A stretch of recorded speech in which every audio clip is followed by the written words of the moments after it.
Some people don't like you to mention certain things. Some people don't want you to say this. Some people don't want you to say that. Some people think if you mention some things, they might happen. Some people are really fucking stupid. Hit me! It's the worst of the Opie and Anthony show. Damn. Main checking in. This is Dier. Opie and Anthony. How are you, Dier? Doing good today. Calling your Frenchie. Oh, yeah, where is Frenchie today? We got a bunch of French guys. I want to take them on. He's not up yet. You want to take on Frenchie, Dier? I want to take on Frenchie, that piece of shit that, faggot. That's all the fucking guy says is faggot. This is probably the worst fake French accent I've ever heard. You know what? You can't even keep it going for more than a word, and then you just start talking like the American that you are. Did we get you, bro? No. Oh, no, now he's Mexican. He's Canadian. What are you, sir? Hey, man, I'm French. Sorry to fucking bother you guys today, then. I am very French. It's very true. You, Opie and Anthony, and Fat Tits, have a good day. Wait, sir, I apologize for questioning you. Sir? Oh. Say something. Maman Jacques Marascote. Speak French. No, I don't speak French. I am from, my family is from... What a tool! I do not speak French. I do not speak French. I have an accent. I just do the accent poorly. Okay, sorry to bother you. Shut up, stupid. That was awful. Awful.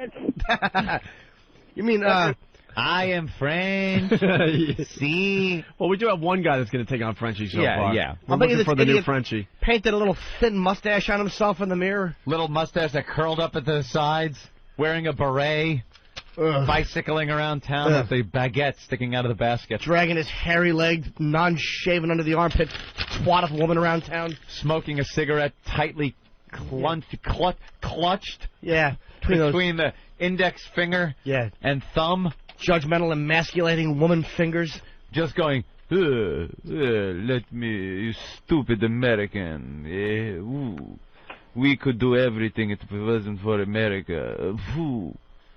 You frog. Let's hear fake frog. They've given us nothing. Hey, thanks for, they fixed milk so we could drink it? Big deal. Thanks for giving us a nice mouthful of cow load. They must have given us something besides milk. We pasteurized your milk, you stupid Americans. Exactly. We took your regular toast and made it sweet with egg and cinnamon. You just would put it in the toaster. We made it great with cinnamon and egg and milk. Wow, this guy's pissed. You used to just kiss and go, We taught you to put the tongue in the mouth. Jim Norton took it to the extreme and puts it in the asshole. But that is doing it what they say, how you say, French. Who's pissed, though? This guy listening in. Henry, I called you guys yesterday. You're the Jacques Cousteau sounding guy. That is me, yeah. Cousteau in the men of the Calypso descend to a depth of 130 feet. This guy definitely wants to take on Frenchie. Where is Frenchie today? Is he hiding under his sheets? He's not up yet, not till 9 o'clock. Who answered the phone? He said he turned his phone off or something. Yeah, no, he goes right to his voicemail. Oh, I think we're going to go, we're going to have dueling Frenchies in the 9 o'clock hour today, Ben? When are you going to put the siding on that god-awful Eiffel Tower? It's been a wreck for years. When are you going to put some walls on that thing?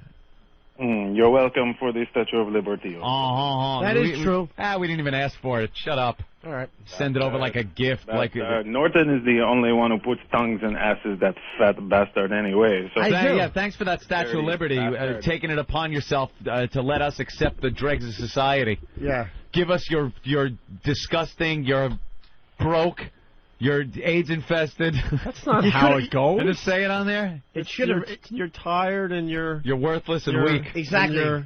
And you're thanks, France. What a present that is.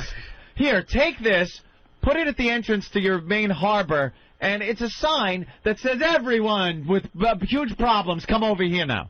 How about refixing that stupid statue so the thing says, give us your big-titted with no gag reflex? How about that? That'd be lovely. Oh, thank you for that fat bastard, Jerry Lewis. Hey, you guys decided you guys decided you liked him. Piece of shit he We is. didn't give him to you. You guys accepted him. You can't get enough of that nutty professor. Oh, Jerry, that is so funny. Look at when he goes. I don't like him. So, All right. whatever. Get that Frenchie on the phone. Yeah, thanks for Gerard Depardieu, you dopey French. Faggot. What an awful actor he is. You and the other two faggots. Gerard Depardieu. Thank you for Maurice Chevalier. Thank heaven for little girls. All right, he was pretty good. All right, bro. We're going to call you in a little while. We got Henry's number or whatever. Henry. Henry. Henri. It's Henri. Why don't you just say Ernie? Hey there, Henry. I worry about you, Henri. You might fall under questioning. You might fall under questioning. They were going to find it, Henri.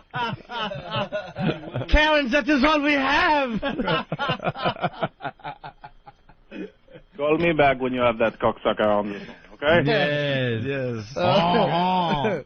Wow, that's going to be the Henri. That's going to be the bit of the day right there when those two guys go at it. Opie and Anthony, XM202. All right, we got Frenchie on the line, and we got another Frenchman that wants to take out Frenchie. So we need rules here because it really sucks when they start screaming at each other. Should we do it like can't hear anything. Should we do it in debate fashion, and then maybe at the end have them go at it?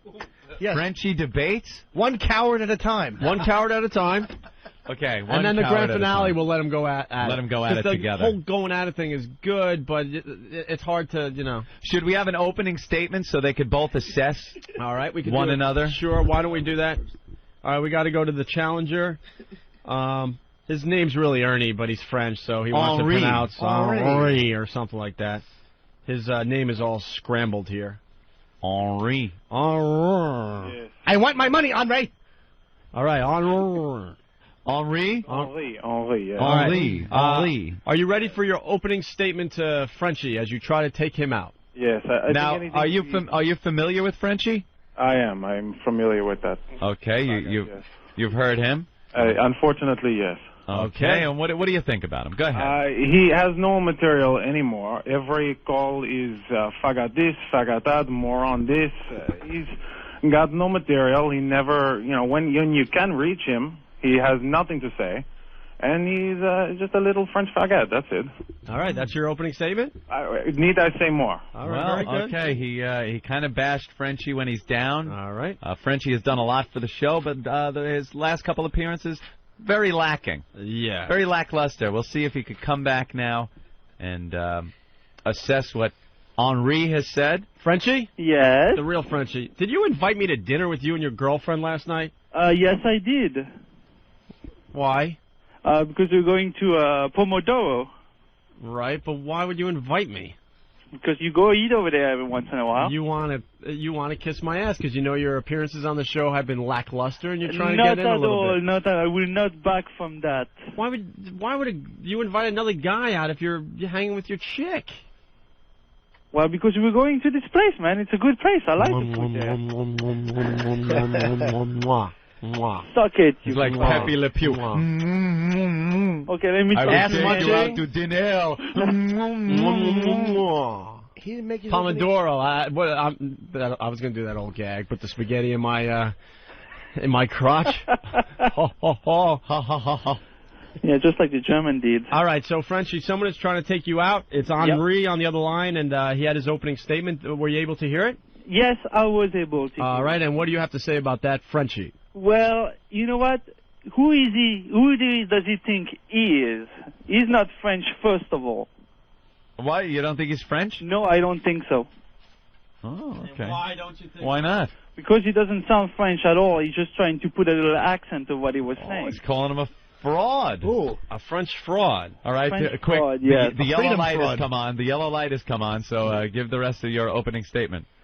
And, okay, yeah, it's true I need to change my material, but that's going to come up. That's not really a problem. Frenchie, you're supposed to kind of attack him now. Yeah, not defend yourself like you're a fucking author explaining your last novel, stupid. But he's a nobody, and he can go and suck it, that fucking dick. Oh, boy. All right. Oh, boy. All right. Now I'm goddamn pissed off now. Oh, yeah, you sound really pissed off. You really do Watch sound out. riled up. I have enough. Watch out for the old 1-2. It's coming. I'm so angry I could give my country over to a bunch of Nazis.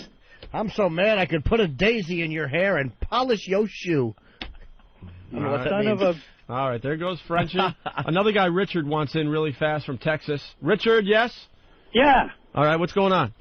Well, personally, I think these two assholes who think they're French should speak a little French, like, vous étiez une gang de manger de marde. So what do you think about that? Are you French? Yes, I am. I'm from Montreal, Quebec. Yep. Oh, French-Canadian. Well, Yeah. a French cowboy, though. He's in Texas.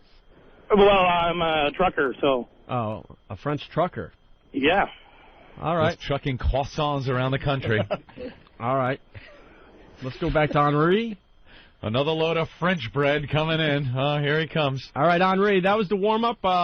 We gotta hear your A material. You got to get mad. This is it right here. Let's go after Frenchie. That was a waste. He comes on the phone telling me that I'm not French. And he calls me a nobody. He comes on the air to invite you to dinner, and I guarantee his girlfriend would not even be there. It would be in an alley to try to suck your dick, Opie, because he is trying to kiss your ass. That's very obvious. Okay? Yeah. So I don't understand how he can come onto the air and say that about me. And meanwhile, I can guarantee that his grandfather died with Hitler's dick in his mouth. I can guarantee you that. Wow. All right. Funny and sexy. He's gotten a... And I knew that Norton would like that. I did, for you. How are we going to get the winner? First one surrenders? Wow, his grandfather died with Hitler's dick in his mouth. All Wow. right. All right, let's see if Frenchie has a response to That's that going to hurt. before we put them both on the line for the grand finale. I like it. Violent, a little creative, some history in there. And you can picture that mustache and the hand on the French head. Frenchie, what do you have to say about that? His Henry, Hitler pube first swept of all- over to one side. Hold on. His new book, Mind Coward.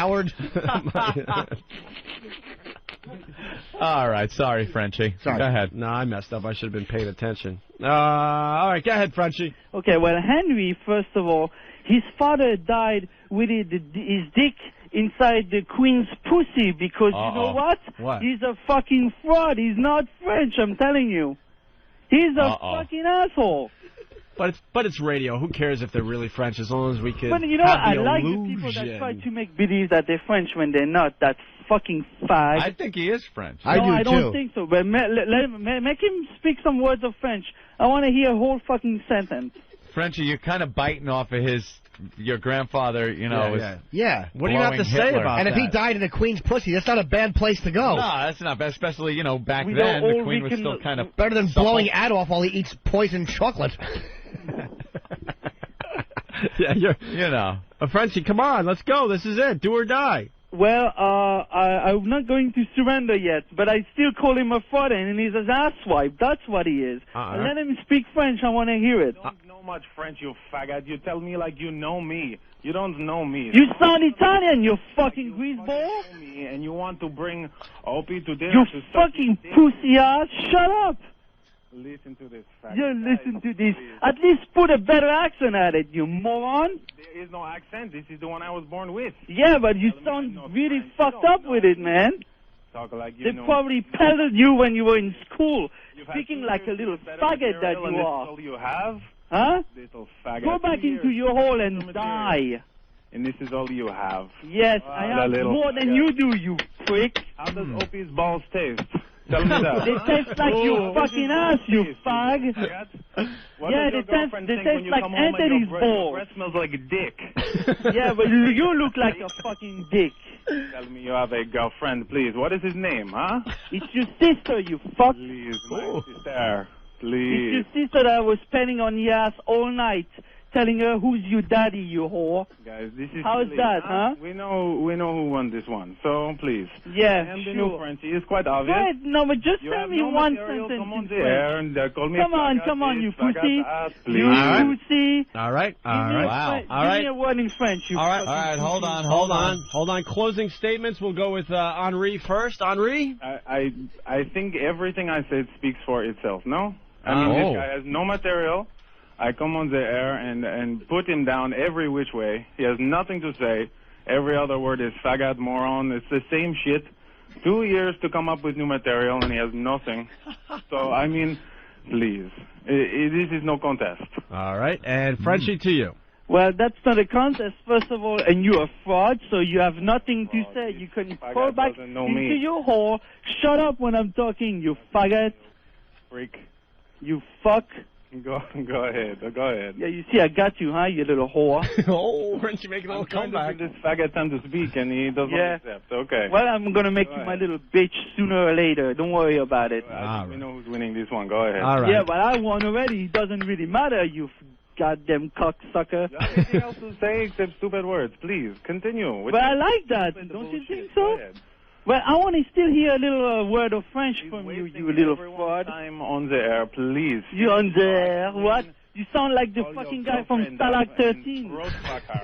Sound like that French faggot on the Stalag 13 movie. If it's your girlfriend, you'll taste my dick. No, my girlfriend actually blows me. That's good enough. Don't you worry. I don't need your help. In the city.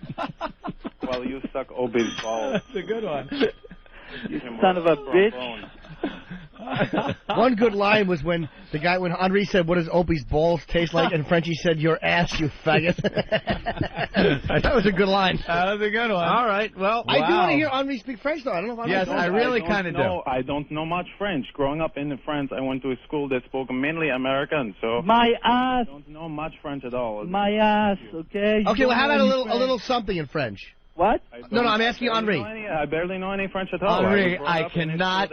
English. I cannot believe you grow up in France enough where you have an accent and you don't speak any French. I speak barely any French. How about a little bit? Go ahead.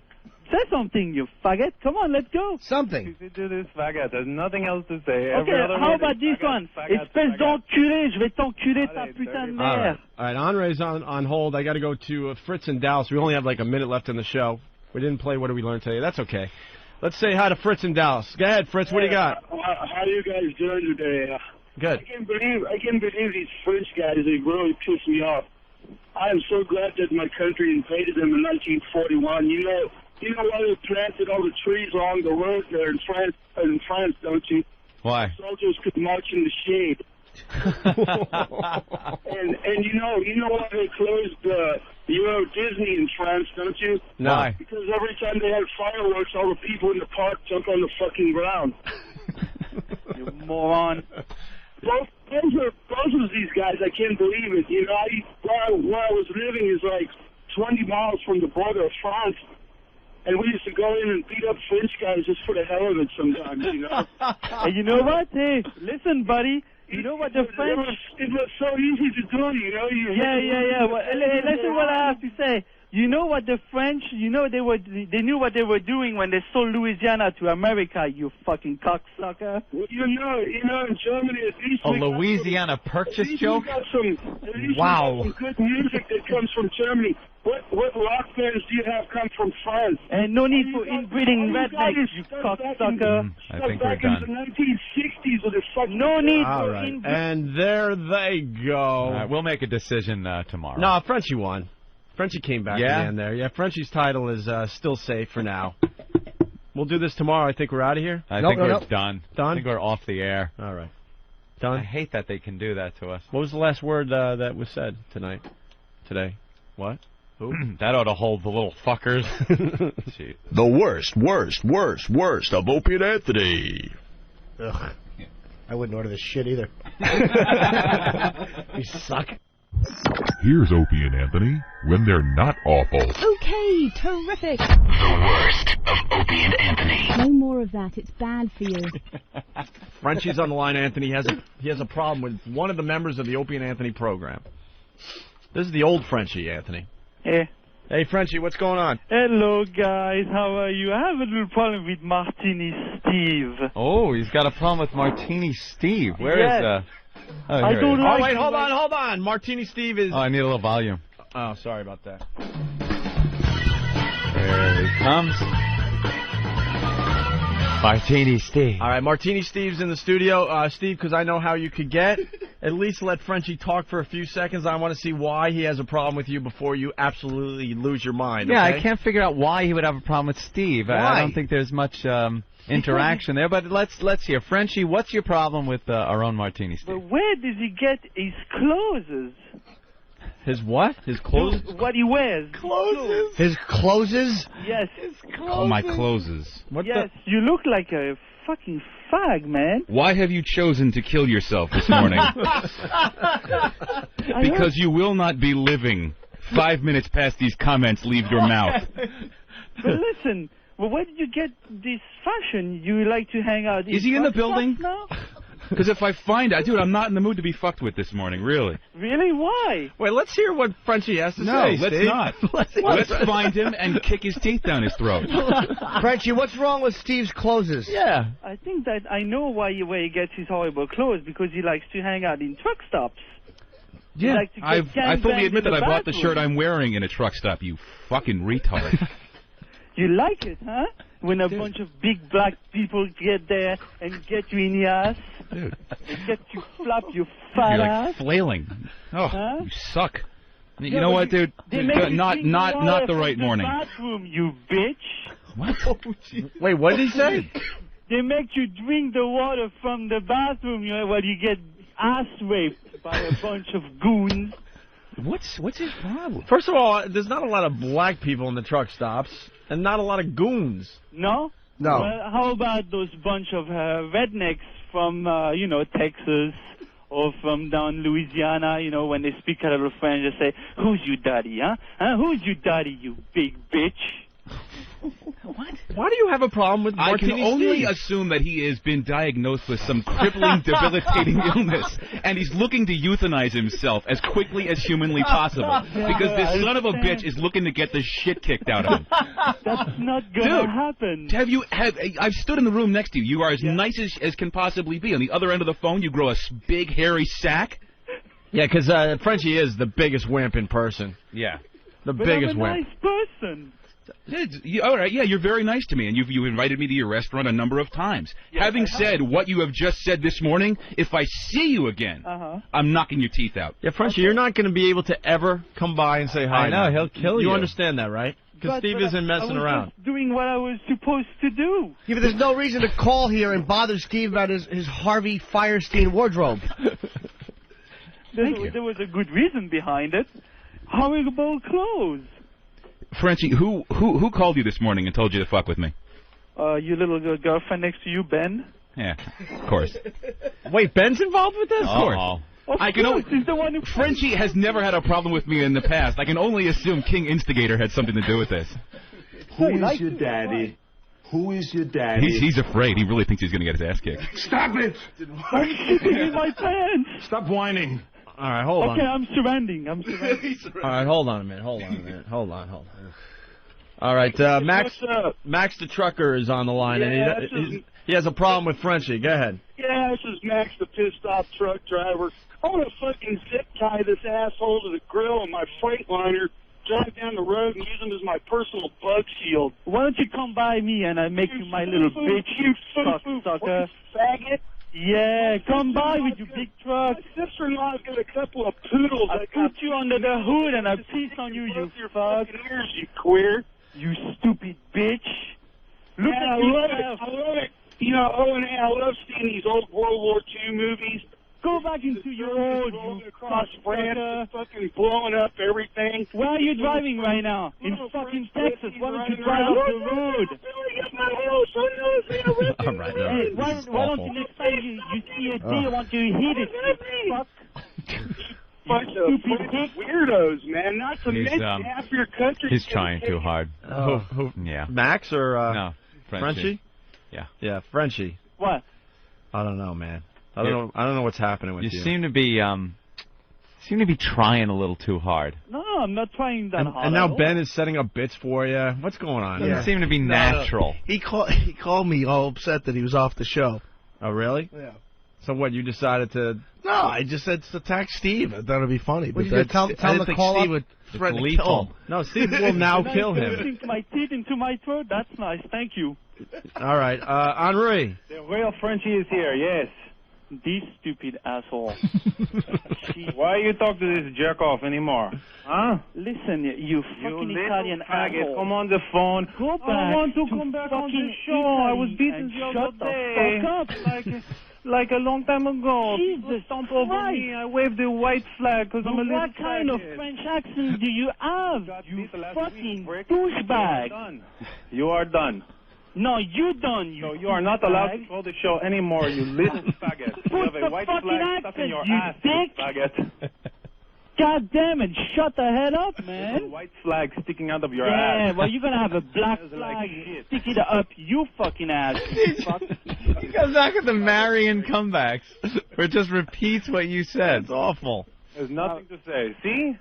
Shut the fuck up, man. You bust on Steve. Steve's going to throat fuck you, then kill you. No, you're gonna come over your house and he's gonna make you you with the flames on his dick. He's going to put flames on his dick. You know what the girl's like your mother's ass, you dick bag. So I've proven my point. I have to go fuck Frenchie's girlfriend. Goodbye, guys. Wow. Anytime, you can come by anytime, and guess what? You wouldn't even last 5 fucking minutes. That's why we like the new Frenchie. He knows when to get out. He got his comes in, he lines punches in. out. He had a couple good ones, and he was gone. What a fucking asshole. This guy is fucking Italian on top of it. We might have to have the two Frenchies go at it. Wow. He's a dick, man. He's not even French. I fucking hate that dick. Well, all right, Frenchie. I don't know. All right, I surrender. This is Well, no, even the surrendering, I think, Yeah, that's, I hate... That's even getting old. I hate to do this, Oh, he hung but up on himself. Oh, no. I think Frenchie, it's... Yeah, he hung up, didn't he? It's okay. You could still tell him. He's listening. Yeah, Frenchie, I just don't think it's working out anymore. I think, you had your day in the sun over 2 years ago. It's like you're breaking up with a chick. It was big. It was good. The people seemed to enjoy it. Yeah. They really did seem to like the Frenchie character on the Opie and Anthony program before we got the boot. But something about now, when we're back, the new environment, the 2 years off, kind of a little different feel to the show a little bit, and I don't think the Frenchie character of old is really fitting in. Not to mention you have no new material whatsoever to the limited supply you had in the first place. So it might just be time, Frenchie, to turn around And say, au revoir. Au revoir. Au revoir. And walk away. Just walk away. Just walk away. Just walk away. Au revoir, Frenchie. Into the setting sun. Ho, ho, ho, Frenchie. Au revoir, Frenchie. There he goes. And there he's walking away with his head down. Head down. Beret tilted forward on his head. Big French bread in a paper bag in his arm. There he goes. Wearing his striped shirt. Little kidnapped child on the back of the bike. All right. A Nazi invading his house. That was a good call, though. It had all the humor of the Battle of the Sexes. The Opie and Anthony Show, XM202. We have to talk about Frenchie's party, you were saying? Oh, a little bit about Frenchie's party. Why do we have to talk about this? I feel Thanks, guys. bad. Well, I feel bad. What do you feel bad about? I missed it. Yeah, you guys are I dicks. missed it. Both I of you. came home Friday after our big meeting and fell asleep. I woke up at like 8 o'clock at night or whatever it was, and it threw me off for the entire weekend. You have a little bit more of an excuse now. You live out in the burbs now, and I knew you weren't coming. Great Neck. It's very hard to drive to the city. I can't drive there from Great Neck. Are they really all old in your neighborhood? I live around old Jewish people. That's hilarious. Oy vey. I heard when you get out of the car, some lady started yelling, "Zell! The White Angel!" It is him! This man needs a doctor! After he cuts his throat. Gets him some help. Oh, that is great. Yeah, I live in the neighborhood of So you old weren't Jewish coming back people. for Frenchie's party? No, I screwed my sleep schedule up for the weekend. So by Saturday night, I had no clue what day it was, and I could not get in my truck and drive back into the city. Now, you guys, you live here. The hustle and bustle and herky and jerky of Manhattan. I live here. His party was like a block away from where I live. Yeah. And I didn't show. And Opie didn't show up. How many people were there? That's what I was going to say. I went out Friday, hung out a little bit, and then Ben calls me around, 11:30? Well, no, we were talking out throughout the day after I had to give you restaurant advice, which you didn't even use. And then, oh, I'll see you at Frenchie's. So I'm like, great. So I have the pleasure of getting Billy Mack to pick me up, which is an adventure in itself, riding with Billy from downtown uptown, which was... With a Budweiser in one hand. Talking about... Allegedly. Talking about the first time he met Frenchie, which we all forget when he threatened to drive a truck through Frenchie's old restaurant, which I forgot about. And now they're pals. Now they're best friends. They're pals now. Yeah. Billy Mack. You'd never know it from listening to the both of them talk to each other. So I had every intention of going to Frenchie's party. I was pretty much making it an early Friday night, Anthony, but I figured his... Saturday. It was Saturday. Oh, Saturday, I'm sorry. Well, he was, Ant was mentioned Friday. So I was planning on making it an early night, and the party's right there. It's a couple blocks away. I'm like, might as well stop in at the end of the night, say hi to everybody. And Ben is text messaging me like crazy, when are you going to get here? And that's the first sign that I knew that he was just in party hell. Because Ben is like, you guys, I mean, Ben is like just a social butterfly, man. He knows where all the happening parties are every weekend, all the happening night spots. He goes to the Saturday Night Live after parties. Right. He ends up at these like parties that end up in Page 6 and entertainment magazines. There's pictures and stuff. Ben goes to these parties. Hence, he knows how to do it. I don't know how he does it. Hence all the rumors that he starts. Right. Maybe they're not rumors. It might be like the National Enquirer. Ben might be onto something with all these exaggerated things he comes in. We were talking earlier. Dan Aykroyd is hanging out with... He was. College girl. That's true. We were He's talking usually right, though. earlier about, and I'll give my review later on Blade Trinity, but we were talking about that earlier, and Ben goes, oh, Wesley Snipes, yeah, I was hanging out at a party with him one time. We were sitting at the table and talking. Nice guy. Like, he just goes to these parties and knows everything, everybody.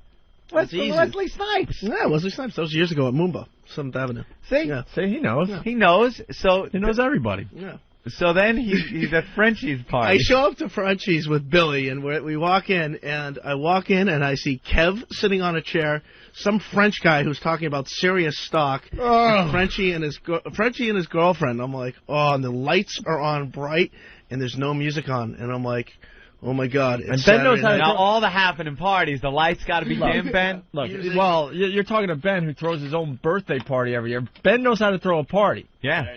He picks the hottest clubs. He picks he gets a DJ. What was that party that Ben organized in that place that used to be like a Yankee Cranky shop? Happy Ending. Oh, yeah. Ben, we went there. What a party that was. Only Ben could find, an old massage parlor. Yeah. To throw his birthday party. Liquid Todd spinning. Todd spun, yeah. It was a pisser. You're sitting in like this area that used to be like, I don't know, the steam room. Yep. Or the individual Yankee Cranky rooms. Yeah. Andrew WK showed up. Now it's a club. It looks like one big huge like tiled bathroom, but now it's a club. And Ben finds this place for his birthday party. Andrew WK was there, the guy from the Spin Doctors. Yeah. Voss was harassing every woman. Wasn't Voss a real scumbag that night to somebody? Yeah, he was hitting on every woman. He was like, hey, can you give me a Yankee Cranky? He was the one that causing all the problems. Yeah.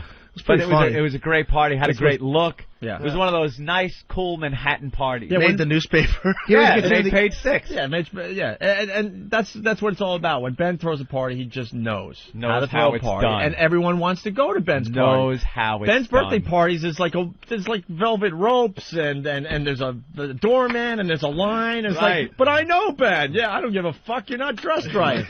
You're not herky and jerky it's enough. It's a BYOBD. It's a bring your own big duties. So anyway, I walked in, I was like, oh, no. And I'm like, I first got in there, I was like, oh, there's no music on. There's like some cheese laid out and stuff. And Billy's just hammered. And then this guy starts talking to me about Sirius, and everyone relax with Sirius stock. Everyone owns Sirius stock. Yeah. Okay, that's why that thing is never going to go way up like XM did. Don't make it sound like, I love when people start talking stocks and they go, well, I picked up Sirius. Yeah, it might as well be a widget stock. It doesn't matter what the company does, what it sells, you're just buying it, speculating, hoping it goes up, not based on anything. Well, no. What is widget stock? Is that white stock that acts like midget stock? I see where you were going with that. You were trying to make a white good midget attempt. Joke. A widget. Yo, home. How you doing, B? I didn't think of midget. It's a wigger midget. I did not even think of midget. You know, most people buy Sirius because it's down low and they see XM. They're like, well, obviously, they're going to go right up to where XM is. Based on nothing. No financials. It trades on emotion. Yeah. So, and believe me, everyone's got it. That's why there's billions and billions of shares out there. Don't worry about it. Don't sound like Mr. Wall Street when you come up to us and go, hey, I own Sirius stock. Oh, great. You're going to go to the shareholders meetings there, Skippy? Ben doesn't miss a beat either. It's like, are you on Sirius stock? They suck.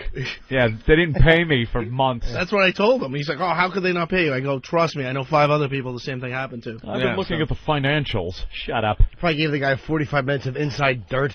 He was having homosexual encounters in the serious, you know, whatever type of, I won't even say the position, whatever type of empty studio, who might be in there filleting new talent. Oh, my God. Why are you holding a grudge? I'm not holding a grudge at all. A lousy $50,000. I'm not holding a grudge at all. Hey, thanks for the job. If you ever want a raise, let me know. Yeah. Wow. Such anger. Lazy fruit. Such anger. Wow. Why is he a lazy fruit? Because he didn't put the paperwork in? Yep. Yeah, I mean, we've been hinting about it, but at the old place, Jim lost out on $50,000 because someone didn't get the paperwork in. I don't know. To be honest with you, I don't know if it was 50. What the exact amount would have been? It was 50 grand prize winner. And then baby, Frankie Blue. We're going to give you a raise, and then we're going to Here, Jim. Yeah, someone's going to reach their big hands in and just yank that salary right out of your bank account. Never went in. Baby. So where are we? So, yeah, Frenchie's party just had, what, a little music playing, bright lights, and a little cheese platter? So I go right over, and, you know, Todd, my friend Todd's on K-Rock on Saturday night, so I start cranking up, you know, his show a little bit. Whoa, there's a baby that lives downstairs. Why do you have a party on Saturday night if the baby's, you know, whatever. Right. So, there's a baby downstairs? No. I'm just annoyed at this point. No music, nothing. I'm sitting there. So Ben is I erased all your messages because you should have kept them. No, the only reason was he used up all my memory. He literally gave me 20 messages, Anthony. Well, you said you were coming. And what were they? Where are you, you dick? Stuff exactly. like that. When you coming? That pretty much tells you right well, there. Well, that's what I'm getting Somebody at. Save I'm us. a little tired, right? But I'm like, it's right there. I should stop by. Maybe, you know, honestly, I was thinking maybe you're going to be there. Some people from the show. Maybe some people I haven't seen in a while. Sure, it'll be fun, you know. A little tired, but I'll make an appearance. So he's text messaging me like crazy, and then he finally gets me on the phone.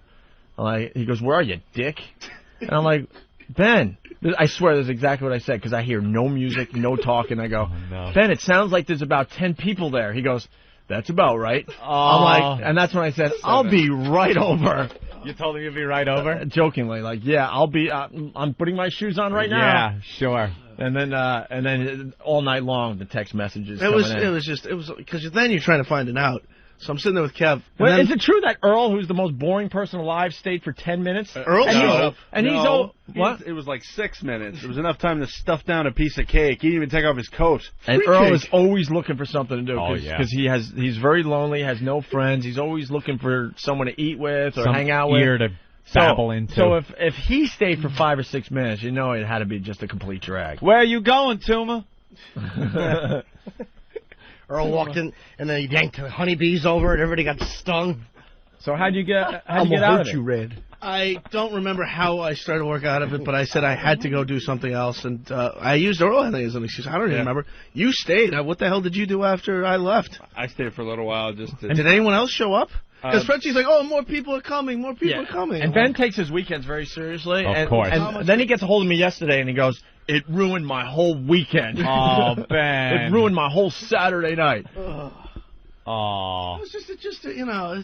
It wasn't going to make page 6, huh? No, well, you know. Billy Max asleep with his face in the cheese. Page 6, it wasn't going to make page 128. You know those stupid little stories they put on, like, page 128? Why would you go to that on a Saturday? It's funny, like, last week they're like, you going to Frenchie's party? I almost didn't allow the statement to register for an answer. I'm like, what do you... Allow it. What? No. My head won't allow it. Well, we went, what was it, last year? I didn't go. I was out of town, I think, last year. But it was in a bar. Yeah. It was in a bar. Down in the village last year. Yeah, there was music playing. There were more people there. Frenchie's brother was, like, opening big bottles of champagne with swords. He's taking a sword and hitting the top of the champagne bottle and the little glass thing and the cork go flying, and it was kind of showy. Yeah, Frenchie. And this year it's in his apartment. His new apartment too. This is a new place, Shh, there's a baby. Oh, that's hilarious. And wait a second, I forgot too. So I brought a gift. I'd never met his new girlfriend, so I figured, this would be funny. Remember how I was talking about the porn that the cleaning lady found the other day? Oh yeah. Well, I put that in a nice bag and brought it in, and she was just like the worst. Like, these black chicks on the front, big black C, stuff like that.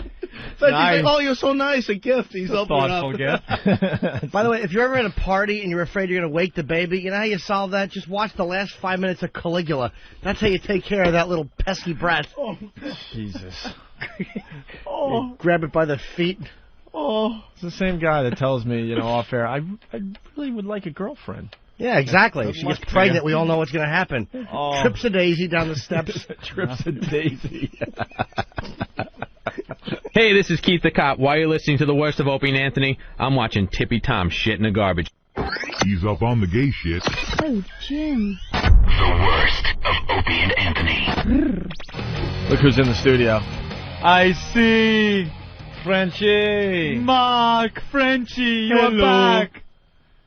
What are you doing here? You're back. You did not come on Saturday night. You came to reprimand everybody for not showing up at your party? Yeah, Frenchie threw himself a birthday party. Happy birthday. That no one showed up besides Ben and drunk Billy Mack. I heard it was a real Mary Tyler Moore type of party. Just a horrible dud. Almost, but he saved the day. Better parties at the Anne Frank house up in the attic. More action.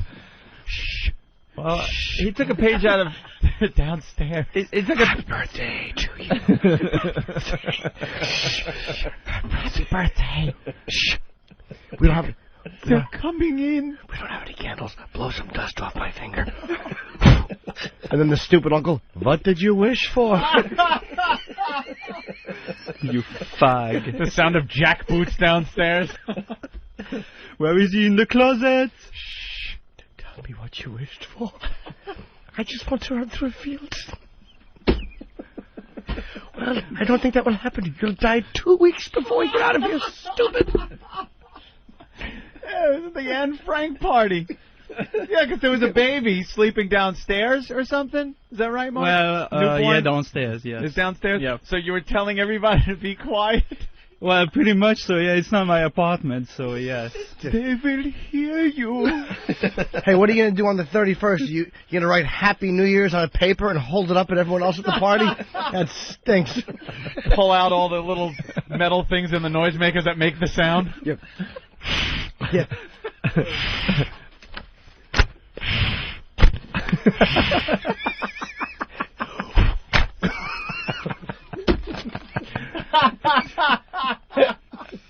God damn it, man. Oh, Jesus Christ. Oh, that's classic. Happy New Year. Put that down. A half-track pulls up in front of your house. The Nazis get out. We heard there was a party upstairs. Herr Frenchie. When you're going to go see all the coats on pile up in the bed, and when you lift up the bed, there's going to be somebody who's tied themselves underneath. Who's the girl with the red dress running in and out of the rooms in the party? Oh, wow. Oh. Very good. Yeah, and, well, Ben went Yes, to Mark's he did, party. Yeah. Mm-hmm. And he said, I got to be blunt. It sucked. And that it ruined his whole weekend. Not only his whole weekend. Not only his night, it ruined his whole weekend. He had to keep thinking about how bad it was that it ruined his whole weekend. Ben goes to parties that end up in page 6 in the newspaper. He throws parties that end up in page 6. Usually he's sitting at a table with a very well-known celebrity. These are parties that the public can't really get into, so he really knows New York parties. Oh, you guys are such dicks. So he goes to yours. What's the matter? What's wrong? I feel bad. He's right here. You said his so much easier when he's not in the studio. You said his birthday party stunk, and I love Frenchie. You said you it have was no your problem. weekend. You have no problem trashing him in front of everybody in the office. Yeah. It wasn't trash. Now tell him how bad his Dude, there was stupid 5 party people was. there. It was a Billy Mac was drunk and the cheese on the thing. And little phone. There's no way Tom Brady would come to this party and do coke. Hey, where's my water bottle cap? I'm talking into it. And Tom Brady was fucked. He threw interceptions. He was drunk from Frenchie's party. I know. I know, because I know all. You're such a gossip. It was fun with Billy. You know, you're the party planner. Why don't you explain to Frenchie why the party sucks? Maybe next year he can do a better job if you let him in on. Because he took a page out of your playbook. Ben has been throwing his own birthday party for many years, and that's a great job. And a lot of people get very excited when they get the invite to Ben's parties. We do. Remember the one up at King's in Boston? Yeah. That was an Yeah, amazing I didn't one. do one last year, The but one yeah. at the Happy Ending place down fun. there in the village, or where were we on that one? Lower East Side. Lower East Side, okay. Yes, Frenchie. Well, first problem, Frenchie, was the lights were on. Yeah, you had all your lights on. Just I like didn't blazing. put them on. I You came need from work that You night. need some type of mood lighting. Whether it's some kind of colored gel filters on the lights, perhaps some strategically placed safe candles that are up in places that kind of set a mood. A vibe. Even a piece of red material thrown over your lamp can make it look that much better inside your apartment. Thank you, Martha Stewart. Yeah. What do you mean you didn't put them on? That you just walked home and you went... Yeah, pretty much so, yeah. Ah, very good. So the lights were on. Yeah. Lights were on. There was no music on. Why no music? Because of the baby. No, she put the music on It was later. on very low. It was on 2. It was on about 2. Yeah, would you have Light FM playing? Yeah, pretty...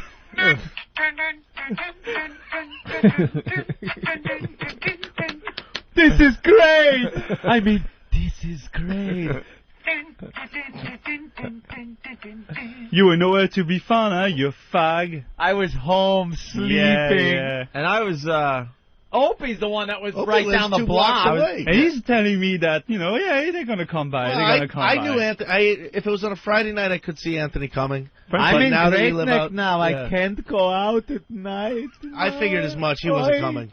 But he said he was coming. So Frenchie, I had every intention of going to your birthday party. That is a fact. And then Ben calls me, and it sounded like there was absolutely no one there. So I go, Ben, it sounds like there's 10 people at the party. And Ben goes, that's about right.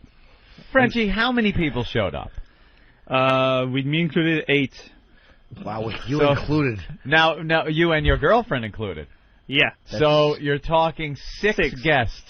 That's actually 4 plus Ben, and that includes Ben's bulge, which was accidentally counted twice. There was, yeah. And Billy. Well, Billy was the entertainment. Was he the life of the party? Oh yeah, he was. Yeah, he was already fucked up when he got there. Yeah. And then he drank Earl, 5 beers within 15 minutes, and then he was just standing and then Earl sitting showed down. up. Earl, the life of the party, showed up. Yeah, he showed up. But I heard Earl didn't even stick around. Oh, Earl bolted on you. Right? Earl you had guys better left all things at to the do. same time. How could Earl have better things to do? Well, has nothing to Ben do. grabs his phone and says, okay, let me call somebody. You were trying to get people over there for him? No, I Trying to make it happen. No, it was late by that point. I mean, I don't know. Yeah, it was after... You kept me and Ope away. You said the party stunk, so he didn't go. I didn't go. That's the only reason I didn't go. I didn't call you, Jim. Don't No, but get Ope involved told in me. this. He told me, he's like, Ben said the party stinks. I'm like, Yeah. all right, whatever. Ben did tell me, too, that the party stinks. So why would I go? He said there's no music, the lights are on, too many lights. There's cheese out, and we can't be loud because of the baby. Oh, quick, can we And the guy go that to a owns camp? Sirius stock. There was the guy that owns Sirius stock. Oh, yeah, that guy. jackass. Yeah, well, he's a The friend of jackass, my at least brother. he showed up. Well, no, he did. Yeah, my brother was supposed to show up, too, and he didn't show up. Your own brother? Your own brother? He had a fight with his girlfriend in the car, so you drive the car because he already had some. Oh, you believe that excuse? He just didn't want to go to your stupid party. Oh, my Even God. family members blowing off your birthday. He was a hit last year at your party last year, Yeah. which was in a bar. It was in a bar, It was fun. Your brother was popping the champagne bottles with the knife sword. Uh-huh. He's like, bang! It was a fun party. Well, Why did you have it in your apartment this year? Well, I didn't. I came from work, so I didn't know where to go after work. So it Now, was did a pain in the you ass. did you learn from Opie? Did you have some stuff for your party guests to eat? Yeah, I made some things. Yeah. Now you're a very good chef. What did you make? I made a cheese platter with 4 different cheeses and some dry sausages cut up in pieces. That was the crappy plate of cheese that Ben must have been talking about. Wow, and some dried sausage. Dried sausage? My mother sent me that. Every year I get that thing that has to be refrigerated immediately. It has cheese in it and some dried awful sausage. You don't want that. No. They were dry Italian sausages. Earl, the life of the party, showed up. Yeah, he showed up. But I heard Earl didn't even stick around. Oh, Earl bolted on you. Right? Earl, you had guys better left all things at to the same do. time. How could Earl have better things to do? Well, you know, Ben grabs do. his phone and says, okay, let me call somebody. You were trying to get people over there for him? No, I was trying to make it happen. No, it was late by that point. I mean, I don't know. Yeah, it was after. You kept me and Ope away. You said the party stunk, so he didn't go. I didn't go. That's the only reason I didn't go. I didn't call you, Jim. Don't no, but get Ope involved told with me. this. Yeah, He told me, he's like, Ben said the party stinks. I'm like, Yeah. all right, whatever. Ben did tell me, too, that the party stinks. So why would I go? He said there's no music, the lights are on, you know, too many lights. There's cheese out, and we can't be loud because of the baby. Oh, quick, can we the go guy to that a owns cab? Sirius stock. There was the guy that owns Sirius stock. Oh, yeah, that guy. jackass. Yeah, well, he's a Jackass, friend of my at least brother. he showed up. Well, no, he did. Yeah, my brother was supposed to show up too, and he didn't show up. Your own brother? Your own brother? He had a fight with his girlfriend in the car, so you drive the car because he already had some. Oh, so you many believe beats. that excuse? He just didn't want to go to your stupid party. Oh, my Even God. family members blowing off your birthday. He was a hit last year at your party last year, Yeah. which was in a bar. It was in a bar. It was fun. Your brother was popping the champagne bottles with the Knife. sword. Uh-huh. He's like, bang! It was a fun party. Well, Why did you have it in your apartment this year? Well, I didn't. You know, I came from work, so I didn't know where to go after work. So it Now, was a pain in the ass. did you learn from Opie? Did you have some stuff for your party guests to eat? Yeah, I made some things. Yeah. Now you're a very good chef. What did you make? I made a cheese platter with 4 different cheeses and some dry sausages cut up in pieces. That was the crappy plate of cheese that Ben must have been talking Wow, about. and some dried sausage. Dried sausage? My mother sent me that. Every year I get that thing that has to be refrigerated immediately. It has cheese in it and some dried awful sausage. You don't want that. No. They were dry Italian sausages. Ugh, what are you, a Hickory Farms representative? That's terrible. You're a chef. You're a chef. Why don't you whip up something good? Some pastries. Well, we had a nice birthday cake for 30 people, so we Oh, ended up my God, eating only a quarter of it. You're It was still nice. eating cake. It's still in the freezer. It's got a freezer burn. You can still read "Happy Birthday to Mar" on it. Did you get any good gifts? I gave you gifts. Yeah, I Ben brought gave gifts. me. Billy brought gifts. What'd you get him? What'd you bring him? I rewrapped the porno that Steve gave me. That disgusting porno. A rewrap of pornography. It was the worst, awful porn ever, too. Too bad you couldn't give him what he needed. Bring a box with 25 fun people in it. You son of a bitch. What else did you get? Billy bought me a bottle of champagne. Billy? Billy, yeah. Was it half drank by the time he gave it to you? I spilled it. And a bottle of wine. Didn't Billy used to hate you? Not really. Well, you remember the original. Billy reminded me of this whole story. I forgot about it. When originally, do you remember when we were taking the sound? Rick and I would take the sound clips and we'd prank call people. Yeah. But some people didn't think it was as funny as we thought it was. Yeah. And we prank called Billy with Frenchie clips, and then Billy threatened to drive a truck through his restaurant and Yeah. called the owner of the restaurant, and then Anthony got mad, and then we never played it. But I got mad? Well, we were mad because the guy was going to fire Frenchie. Frenchie? The guy was going to fire Frenchie. Oh, I was Yeah, like, that's right, yeah. I didn't get mad. I just yeah. said you got to let him off the hook because he's going to fire the guy, and Right. I eat there. Well, Billy, I mean, Again, interfering with my life. I remember Billy being like, "I'm going to drive a fucking truck through your Yeah. restaurant." And he's saying that to my boss, and my boss is running downstairs and says, "Who the fuck is this guy?" I'm like, "I have no fucking idea who this is." It's just crazy. And then he calls back and says, "Well, if you want, you won't get him at 10 o'clock at night. That's when he gets out." Yeah, you should have a party at like a In a bar. Next year in I'll the do back that, room yeah. of the restaurant. Next year, do something fun. Maybe if you can book the library. Everybody can curl up and read a good book. Okay, everybody. Now for a lesson on the Dewey Decimal System. It's Suck it. BYOA. It's a bring your own Afghan. Everybody curl up under one and just read a good book. Yuck. God damn it. There's man. cheeses in the 800 section, pure science. Well, we have Billy Mack on the phone. Oh. Billy Mack. I should have driven that truck through your fucking restaurant. Shut up, you fuckface. Dickhead. That sausage was, I think, dried mule would have been better. Listen, you were so fucked up you had no idea where you were anyway, so shut up. Let me tell you, you're lucky that Ben and I showed up, and forget about Earl, but, you know. Well can't do nothing about him. Billy, I heard it was just an awful party. Well, I'm going to tell you, I had more fun in the fucking communion, I think. You know. You son of a bitch. Hey, Billy, was anyone making noise and, like, laughing real loud or no? Jimmy, you weren't allowed to. I brought Frenchie a bottle of champagne, and he was, like, nervous about uncorking it, so he put a freaking towel around the top. You didn't even let the champagne pop? You know, I did, he's lying. It will wake the baby. It's like a dead load coming out, you know, just like dribble. Wow. You know what you do with that baby? You take him to the back of the bus and you smother him because absolutely the enemy will hear you. You pretend he's a chicken. Just pretend he's a chicken. Everything will be fine. Nobody could have hid under any coats because there was only 5 people there. Not enough coats. I'll get you for that, you fucking Billy. No. That was a great party. I got lost on the way home. I made a wrong turn. I ended up in Harlem. You did? Yeah, about 109. I was trying to pay attention to make sure I wouldn't like go over the yellow lines, and next thing I know, I was on 109th Street. At least there was a little excitement. Yeah. All right, Mark, do me a favor. Don't ever invite me again. And Ben, next time you have one in a happy ending hula house, I'm with you, brother. Yeah, Ben knows how to throw the birthday parties. Leave the birthday parties to Ben, Frenchie. Okay, he's going to do it next year. Henri! Bye, Billy. Oh. I wake up just now next to Frenchie's girlfriend to hear him on the radio. I thought you were done with him. Ooh. Okay, let me ask you something. I thought you said goodbye to this guy. He walked off in the sunset last time we listened, and he was done because he got shut down by me. Do we all remember that?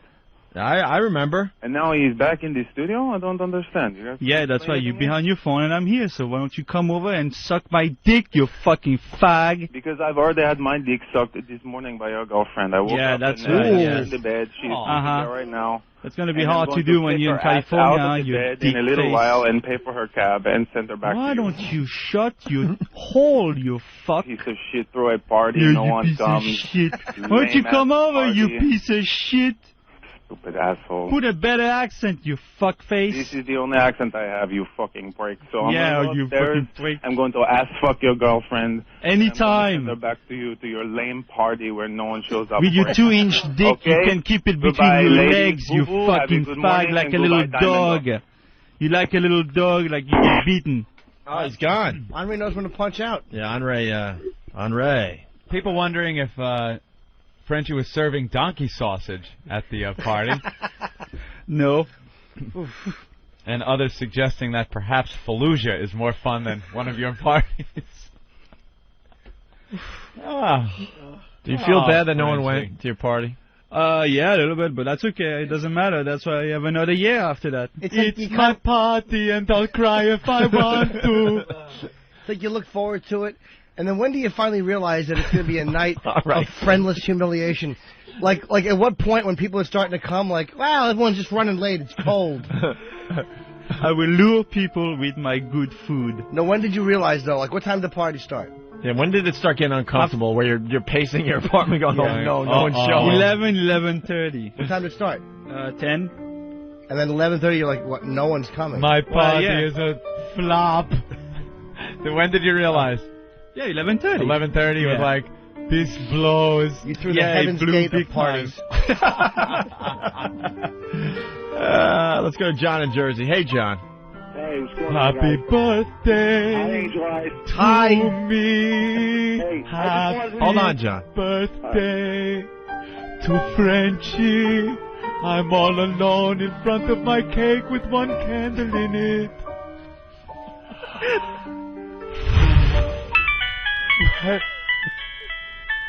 Hello? Is this a guest calling to say you're showing up? No, is Bill there? No, wrong number. Happy birthday to me. Au revoir. Did you blow the candle out, or did the tear drip on it? There was no candle on the cake. That's time to blow out the candle. Why was there no candle on the cake? Because my friend bought the cake and he didn't bring any candles. Oh, God. This is how good friends they are. Not even candles on your cake. Who needs them? If he had any real dignity, he would have put dynamite in it and just ended that party. And wiped out that awful fun-blocking baby on the next floor. John in Jersey, what's up? Yeah, I just wanted to say, hey, Frenchie, maybe next time you throw a party, you can hand a fucking gun out at the door to put people out of their misery before the party even gets started. Ooh. Don't worry about it. That will be done next time. Next time. Well, maybe you can just shoot yourself and save the embarrassment for next Well, year. why don't you bring me a gun, you stupid fuck? Oh, just tell me where you live. I'll have a gun ready. Yeah, I know you do. All right, I'm punching out, guys. What does that mean? Jesus, Marion. Marion comebacks. Marion is channeling you today. Eric from Virginia, what's up? Yeah, I think before any foreign people come to the States, they should have to learn how to cuss right. It's a shame when you hear, these French people or anybody, they're like, you stupid fuck bitch. That's not how you talk here in the States. Fuck bitch. You're right. Those are the most fun words you can learn in the beginning. Do you realize if you did George Carlin's 7 dirty words, that could represent every person at your party? You be shit, you be pissed, you be cunt, you be motherfucker, you be tits. 7 people. Oh. Did you guys have the TV I on? feel bad. No. Oh, no TV? No music? You wake the baby. Ben, how uncomfortable was it? It was just. There was no action. Were you all sitting? Yeah, we're sitting down. Nobody Sitting down. standing and talking to each other? Not really. It was not much going on. How big of an apartment is it? It's not very big. You got a good sized bedroom for a New York apartment, but it's about the size of the studio. Wow. Probably, right? Yeah. Yep. It's 7 people in this room, milling about in this room. Kev was in court. Kev had court. Can one more person come in? Oh, and that will be we will recreate the party. Yeah, we have 6 people in here. Don't send Mike though, because he won't come in until after we leave. 5 after 10, he'll walk. He doesn't know what go means. Danny just walked in. All So right. now we have a full. This is what the party looks Frenchie's like. Party. Hot. Right here, we have as many people. Oh wow, this is really sad. It really is. Son of a bitch. He looks pretty sad today too. Wow. You didn't have enough people at your party for one softball team. No, not even. You're right. You couldn't play the infield. Scott from Tennessee, what's up? Hey, Frenchie. Yeah. Frenchie. Yeah. Oh, wow. Who's on the hotline? Who's on the hotline? Oh. All right, no one, I guess. All right, Frenchie. Who's on the hotline? No, they're gone now. Jeez, I'm sorry. Well, maybe next year. You got to live and learn. Yeah. I liked going to your party last year. That was pretty good. We're in the bar. Thanks for the warning this year, Ben. You were Okay. right. Was there alcohol at your? Yeah, champagne, beer. Champagne, beer, wine. I mean, I had everything. Yeah, no hard liquor. I had vodka in the freezer. Yeah, vodka in the freezer. Ooh. Okay. Ready for an evening of fun? And then cheese, some dried sausage, and Ben's hog. And you should have had chocolate, the same one that Hitler ate in the bunker. That would have given everybody a nice way out of that party. You're a solitary shot from his bedroom. They all light up in his apartment. The Führer is dead. Well, it sounds great. I'm sorry I missed it. It was, with my schedule, I can't commit to anything. I know you're too busy on the weekend being sleeping here. What did you do instead of go to Frenchie's party? I believe it was about 8 o'clock at night at one point, and my girlfriend said, Mark's party is at 9. And I said something like, yeah, I know. and that was about it. End of conversation. The thought of dragging my ass out. There was nothing else. That was the end of the conversation. Yeah, nothing I know. Else. Yeah, I know. Get into the truck and then drive all the way into Manhattan. I'm in Great Neck now, by the way. It's very hard. It's not like when I was in Brooklyn, which was a pain in the ass. Yeah, enough. but Great Neck is not that far. Come on, give me a break. Boy. Dude, just accept the excuse. I had to you don't want to know the stay real in reason. house. Jesus. And, figure it out. Yeah, I was kind of, sitting around in my own filth. So I would have had to take a shower. Sure. It was just like... You were in for the evening. Opie had called me and said Ben called and said the party just sucked. Yep, that's what kept me away. Ben really cockblocked your party. Yeah. If Ben didn't pick up his phone, there would have been at least 12 people there. Dude, there's no one here. There would have been 12 people there if Ben didn't start making his stupid phone call. I asked Ben, I go, give me something I can compare it to as far as fun. And Ben said he had more fun sitting on the toilet when he had food poisoning than he had at your party. Leg. When he was old gravy leg, he was having Son more of a fun. bitch that you are. All right, well, all right, Frenchie, maybe next year. Frenchie, good appearance. Good job. Yep. Yeah, okay. Welcome to the Opie and Anthony. Ooh, it's in my shoes. Ramon, clean this up. Say, Jim, nice meal. The worst of Opie and Anthony. There's some sexual reference. James. Here I am. James Remar. It's James Remar. Good morning. How are you, buddy? It's early. Yes, it is. Are you in L.A.? I'm on the West Coast. Oh, my God, then it is really ridiculous early. The sun isn't up. You're going to do this all day, aren't you? No. He goes, no. He's like right back to bed after this one. I'm in bed. Oh, you are? You're still in bed? Ooh, yeah, James Remar in bed. Yeah. What are you wearing? Nothing. Thanks for the visual. My favorite outfit. This is the part where he's in bed with the girl, and Eddie Murphy and Nick Nolte barge in, try to shoot him. God damn, I love this guy. I loved 48 Hours, by the way. You were the best villain ever in any movie. Gans. Thank you. I mean, probably most recognized for that one, I bet, right? Well, since Sex and the City, it's yeah. taken a backseat for a while. Yeah, because that's what I'm hearing from everybody. They're like, oh, yeah, you see him in Sex and the City. And to tell you the truth, I wasn't a big fan of the Sex and the City show.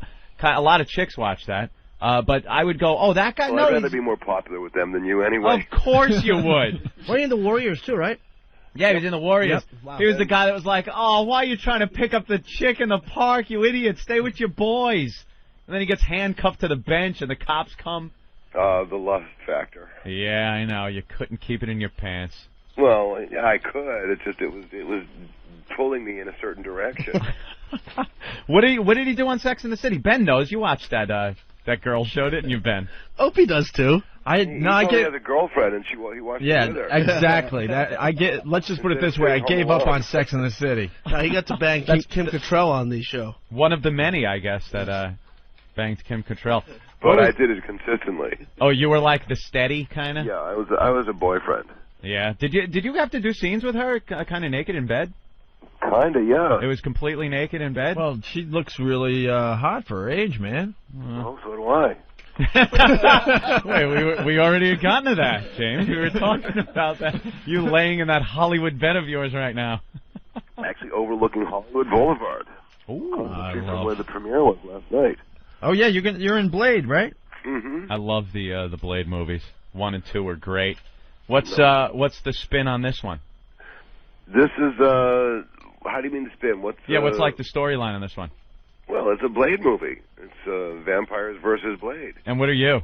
I'm actually the real world. I play an FBI guy who doesn't believe in vampires.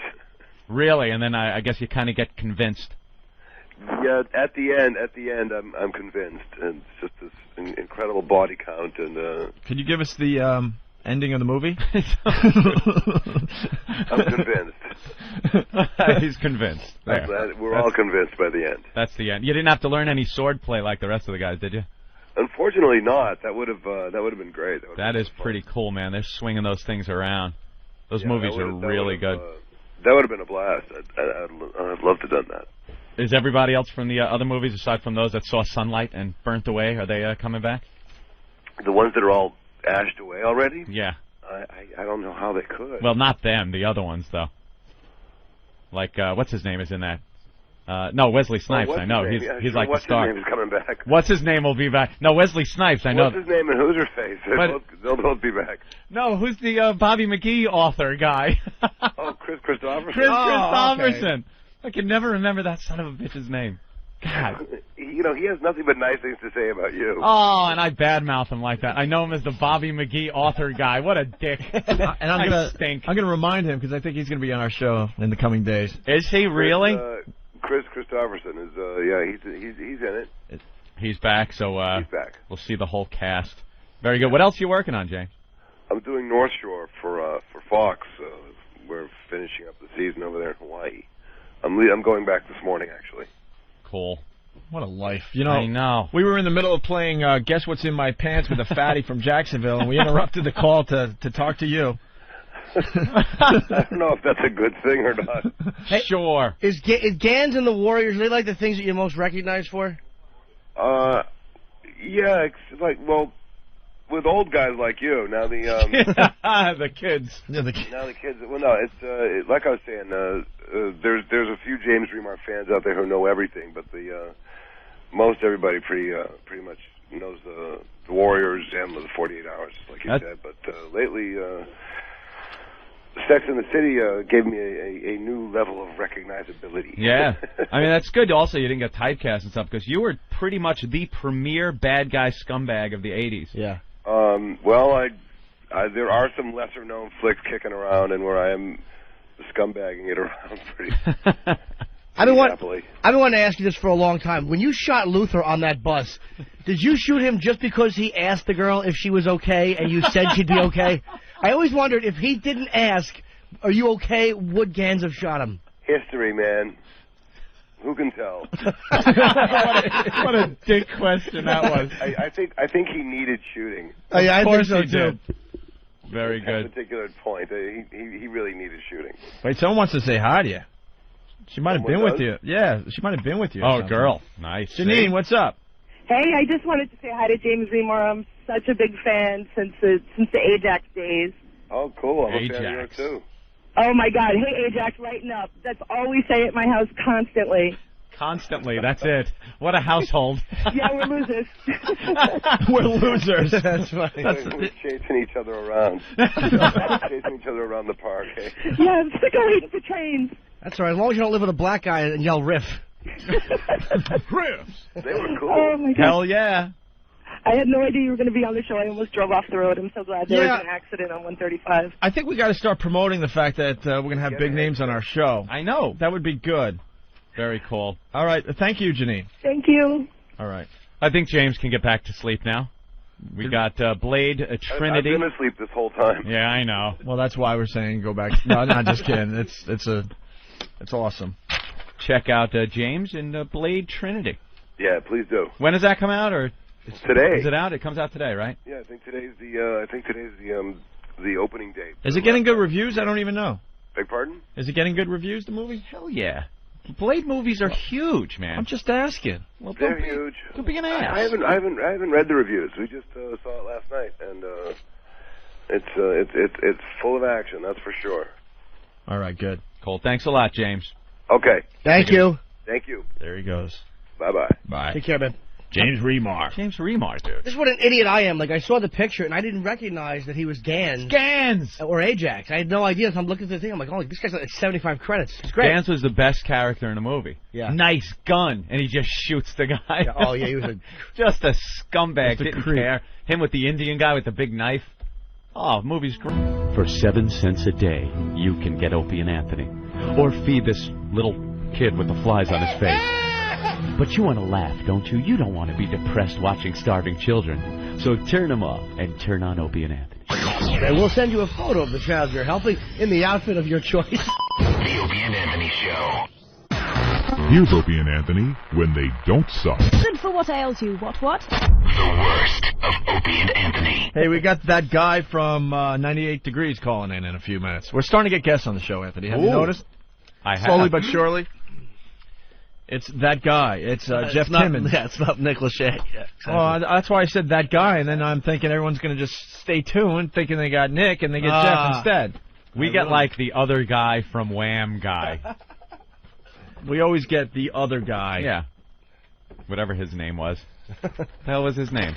Who? Who was the other guy from Wham? It's George Michael. Is this another gay quiz? If you know the answer, you're gay. Oh, hey, look who's on the phone. What? Oh, hey. I didn't know you... Hey, Jeff. Yeah. You're talking to Opie and Anthony. We didn't know you were calling right now, but that's fine. What's going on, buddy? I don't know. I just got this message that I was supposed to call you. Sorry, I'm the other guy. You know, you could get Nick. He was the cooler guy. No, not at all, man. Let me tell you something. You weren't supposed to hear any of that shit. No. Why are you putting these people through when they're on hold and while we're bad-mouthing Don't you know people? protocol? I was on TV the other day. You know, you guys can go ahead. You know the protocol, guys. You don't let them listen to the pre-interview. I like that. No, Jeff, you want? It lets me take the temperature of how it's going to be when I'm on the air with you guys. No. See, All right, now, Jeff, no. we got off to a no, bad Jeff, start. trust me, we're going to get along. I guarantee it. You got a solo CD coming out, Whisper That Way. See, there you go. There's a plug and everything. Oh, yeah. No, all right, cool. no, All right. If you really want to get into this, I'll tell you something. I think Nick is kind of pussy whipped. You think? I think I don't find Nick cool whatsoever. Oh, I thought you were going to say you don't find him I cute. think Nick is not getting good sex at home. You don't think? Not at all, man. Not at all. It's hard to say, man. You And know? I don't think he's getting stimulating conversation, I do believe. Stimulating conversation. And I do believe he's one of quite the top bored. priorities. I think he's quite bored, and he just wants to start banging whatever he can again. That could be. I wouldn't know, though. I don't know too much about that. Hey, let me ask you a question. Does it get annoying that like the one guy in the band is like the biggest name? Like, does that ever get to be aggravating? Not at all. Not a bit, man. You know, it's like, I mean, you got to think about what he's doing to become the biggest name. You know what I'm saying? Do you know Jimmy Norton just asked the same question that Larry King asked Motley Crue about Tommy Lee? Yeah, what are you doing? Wow. Oh, well, I was. You know, Nick Lachey, how does it make you feel that he's more popular? Yeah, did you hear that, Larry? That's good, man. You sound kind of like Larry. That's good. I like that. Did you hear Larry King talking to Motley Crue the other day? It was quite embarrassing there, Jeff. And what he said, how do you feel like, who did he say? He asked the rest of guys, Nicky Six and all those guys? Yeah, he asked the rest of the band. He asked him, you know, hey, does it make you mad that Tommy Lee got more popular after the band broke up? Let me ask you this. Do you think he really cares? Those guys really care at this point? That's pretty much what they said. Records made millions of dollars and been with all kinds of chicks? Yeah, that's pretty much what they said to Larry King. It's like, Larry, that's a dumb question. And Norton just asked the same And you know what? question. Well, I was only asking because he came in while you were saying the other guy. That's why I was asking. No, we were that. joking about No, the no. other. We were joking about the other guy thing, Jeff. And I heard what you were saying. It depends on what you do to become more famous. Because when 98 Degrees was out, Nick wasn't looked at as, wow, the guy. He became the guy because of the stupid MTV show that I have to watch because it's so stupid. Hey, she's really hot. To She's look really at. hot, but she's dumb. You ever meet her? You guys really think she's that dumb? Come on, man. Again, she's making lots of money and she's a big star. She can't be. Yeah, but it's not all about money. Come on, you know that. What's it about? Well, chicks? Getting pussy. These guys must have done very well. What was that like, man? Being in one of those, you know, boy bands. One of those boy bands, you know, one of those manufactured pop groups. Just girls just throwing themselves at you. Girls throwing out. No, man, we were real conservative guys. You know, we never experienced anything like that. Yeah, I'm sure. Oh, yeah, but it had to be frustrating too because a lot of the girls were way underage. I mean, did you ever go to one of our concerts? No, but I saw news clips where they would show it and show the crowd, and they're like, And they would show all teenage young girls at our concerts, never any older girls, right? most of what they would show were just teenage girls. Why, you had a lot of older girls? Well, there yeah, too? the mothers that brought the teenage girls.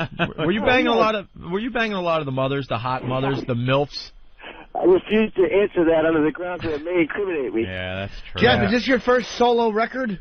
Yeah, first solo record. Cool. Oh, that's a legitimate question by Jimmy. Jimmy. Of course I'm asking. You know, it's called Whisper That Way. Well, thank you, Larry. Well, I want to ask a real question. Why not? Hey, Jeff, how were you discovered? How was I discovered the group? How was this group discovered? We were staying backstage at the Boys II Men concert, and we actually got discovered by some record reps at Motown, just like Boys II Men got discovered. You were singing backstage at a concert? Boys II Men in L.A. Wow. Well, were you invited to sing backstage? How does that come about? We sang a cappella to get backstage. Are you trying to say that if Ant and I go backstage at one of these shows, we could be the next boy band sensation? It depends how good you sing. Yeah, we'll harmonize together. And But you guys also have to have that androgynous look, too, you know. No, that ain't going to happen. Yeah, we're past that stage, I think. You know. And you also sang at the White House. How was that? It was great. It was really cool. It was, of course, that's a great experience and honor and stuff like that. We sang for President Clinton. We also sang for George Bush, too. Oh, look at that. And I bet you Clinton had a lot more fun with you than Bush, right? He was actually sick that day. He was really sick. I bet he was. I'm sick. I'm going to have to go. Yeah. The news broke. He called it sick. Yeah. I'm sick. My dick is coughing up my stuff. You guys are crazy. That is cool. I love it. It's classic. But so he was just sick that day and didn't really get into it, huh? No, we didn't get to talk to him that much. I mean, the guy was surrounded by, lots of Secret Service and, all that stuff. And his wife was there, Hillary. You still hang out with any of the guys from the band? Actually, we just got back together for the first time in a couple of years to sing something for their Christmas special. And it was real cool. It was the first time we'd seen each other all together in 3 years. Was that Nick and Jessica Christmas special? Yeah. I like you, man. I do, because I know you think it's stupid, too. Yeah, we saw some clips from that show. Ooh. At least you left with your dignity, man. Well, yeah. I mean, we just went on there to sing. We sang. So that's that's what you guys do. Come on, are you really jealous that he's on MTV doing that show? No, man. I mean, in the years I was in the group, we did everything you could possibly do as far as like being famous and stuff like that. Yeah. No, I I know. just do music for a living. That's all I care about, Yeah, the other stuff is like, peripheral stuff. So give us the exclusive. Are they going to break up or not? I don't know, man. I don't know much about their relationship. No. I try to, I'm not on the reality show. I kind of steer clear of that whole thing. Yeah, try to. You know who I like a lot more is Ashley. Why? Ashley's great. Yeah, because she looks like she's a true goer. She'll give you a little skank in the bedroom. She'll skank it up a little. Jessica is not giving you skank in the bedroom, and that's what I'm trying to say here. Come on. She's a hot piece of ass, but is she really going to... She's a good, wholesome Christian girl. Right. Sure she is. Get her behind the barn. Hey, Jeff, are you doing a solo tour? Actually, I'm touring with Jim Brickman right now. You guys know who he is? No. He plays piano. He's an adult contemporary artist. Someone said you're... I'm sorry, go ahead. With him.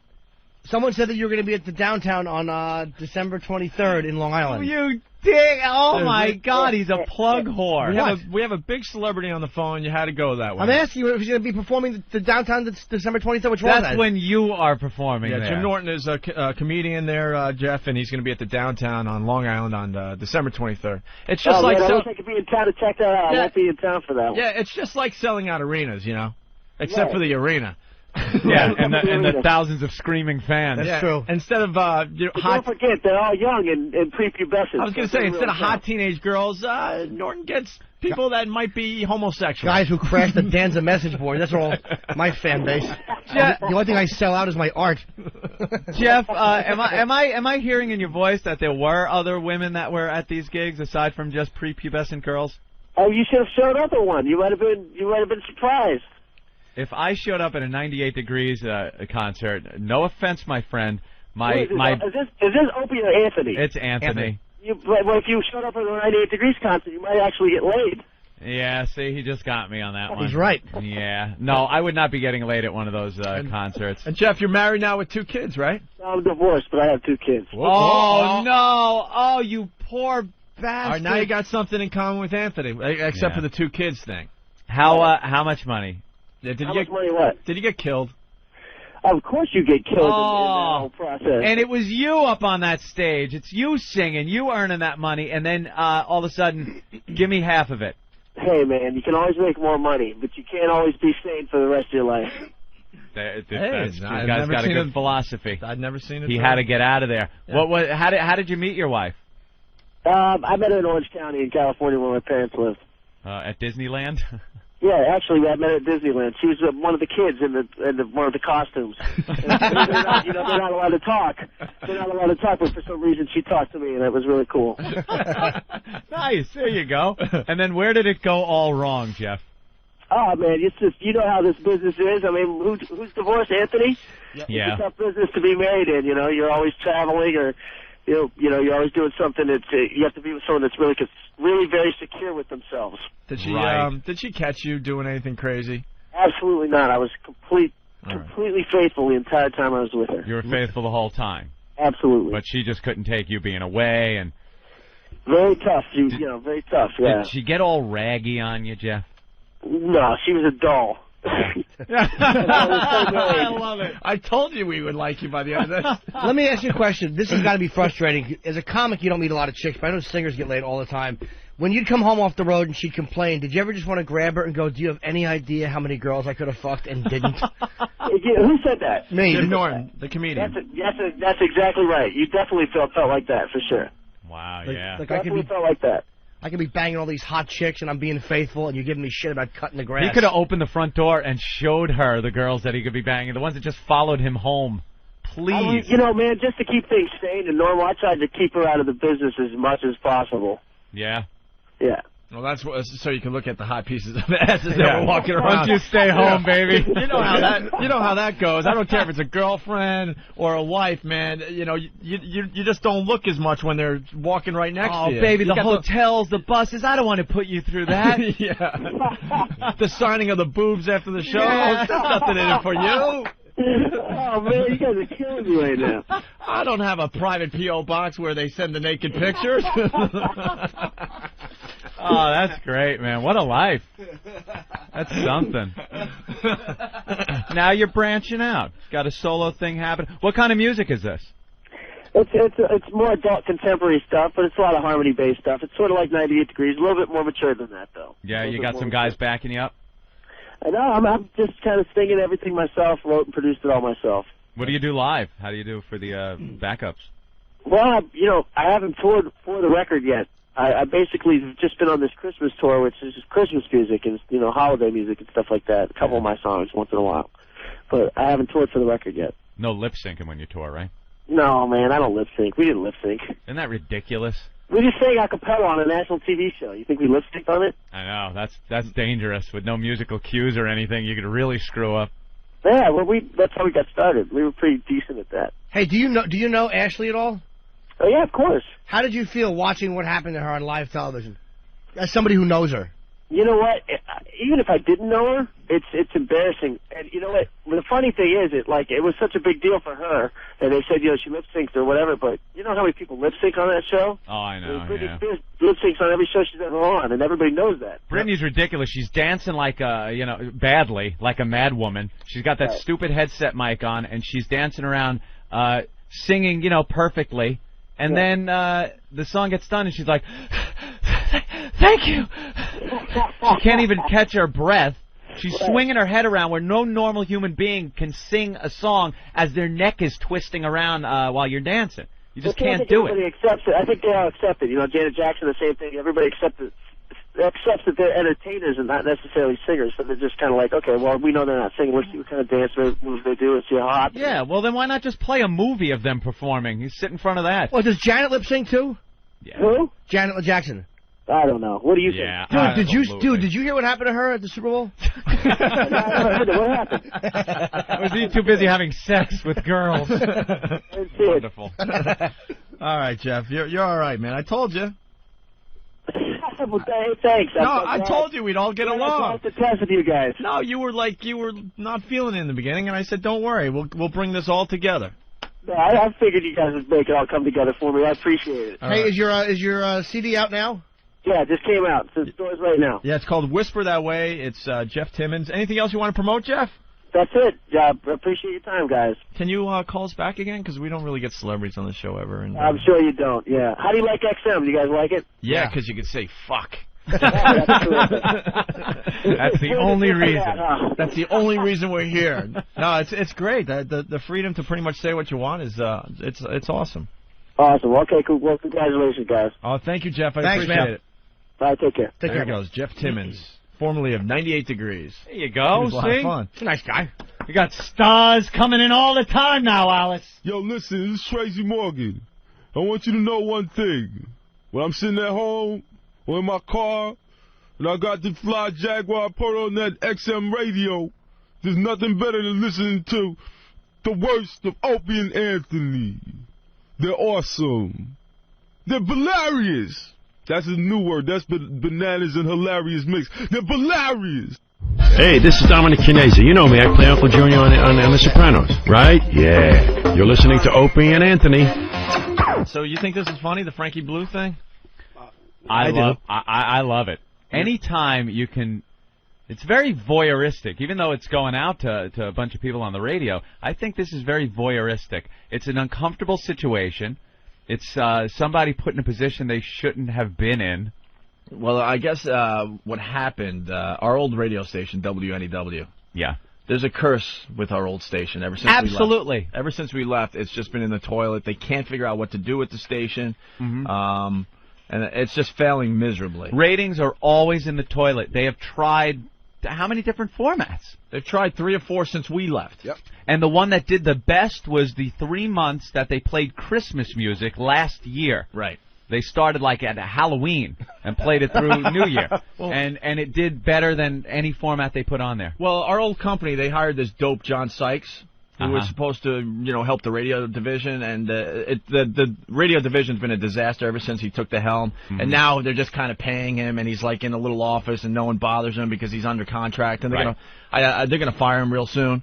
But he had no business trying to run the radio division of Viacom. Got to bump Joel Hollander up into that position. He's the genius. Joel Hollander is an amazing radio guy, and he will right the ship. But this guy, John Sykes, which is just a waste of space, an asshole, a two-faced fuck. He told Anthony and I when we did the Sex with Sam thing that crazy-haired dick that we were gonna be okay. He said we were going to be okay, and then all of a sudden he just blew us off, never talked to us again, and then just hid behind lawyers and his secretary and stuff. Never could get him on the phone again. And we find out how he didn't like the show, didn't like what we were doing. That's the type of executive you want running your radio division, a guy that doesn't have balls and will tell you to your face what's going on, Yep. Oh, didn't he think it was bad for kids, the show? Yeah. Yeah. So, he thought he knew what he was doing, and we get fired.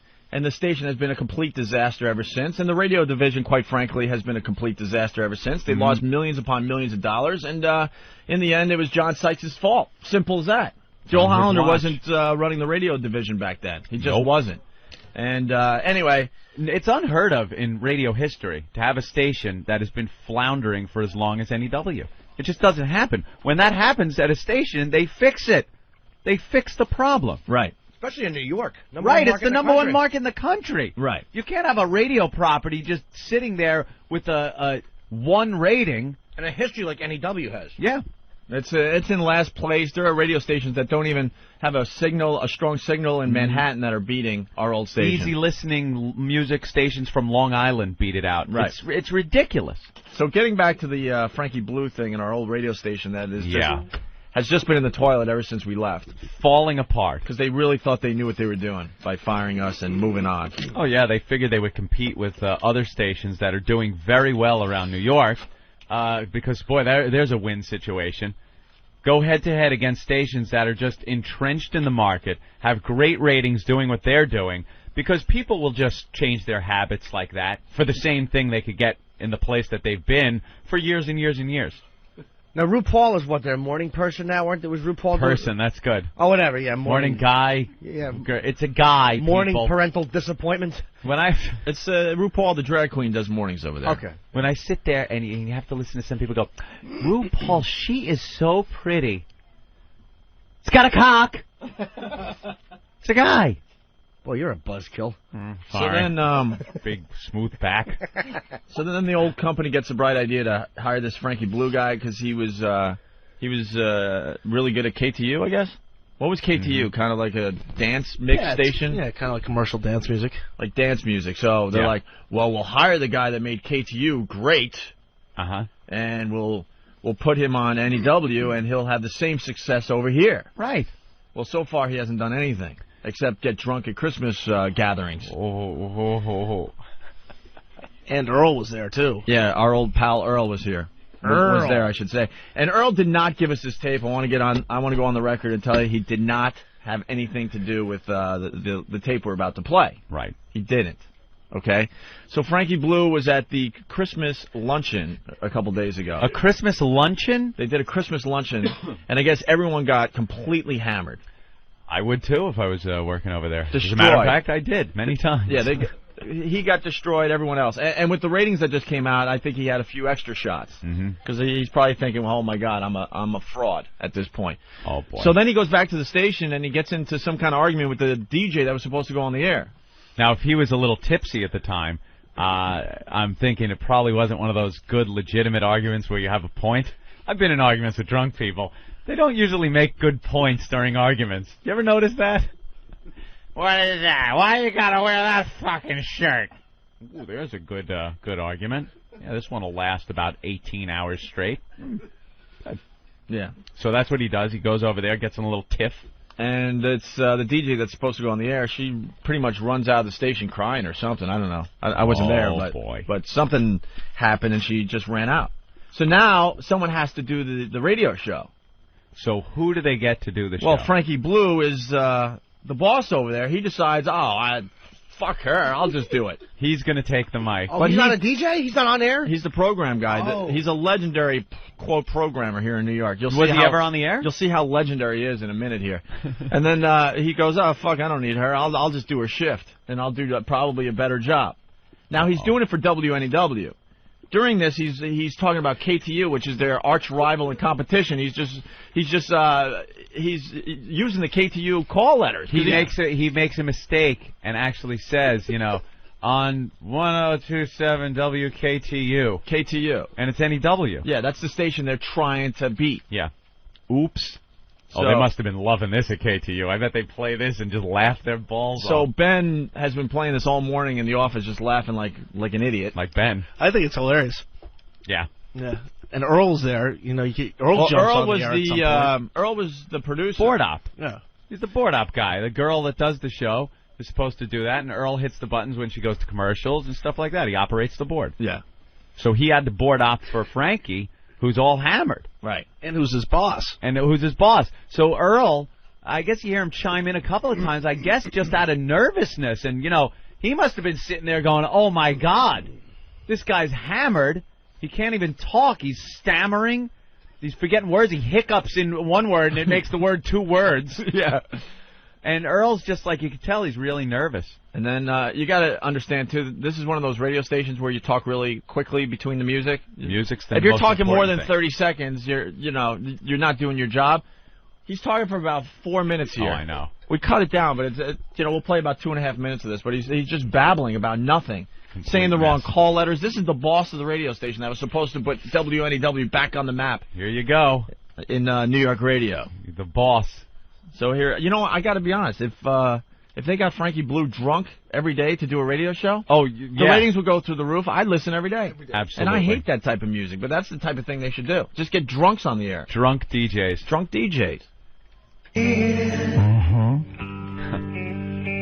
I love this song. This is the fucking boss. I love this He's fucking hammered. And don't think for a second that this is some kind of relaxed, laid-back delivery. Yeah, this is not radio from the 70s when all the DJs were encouraged to talk like this. This guy's hammered. This is the type of station where your voice has to be way up there, like WKTU. Yeah, high energy. Everybody. Don't forget RuPaul at the board head. Yeah.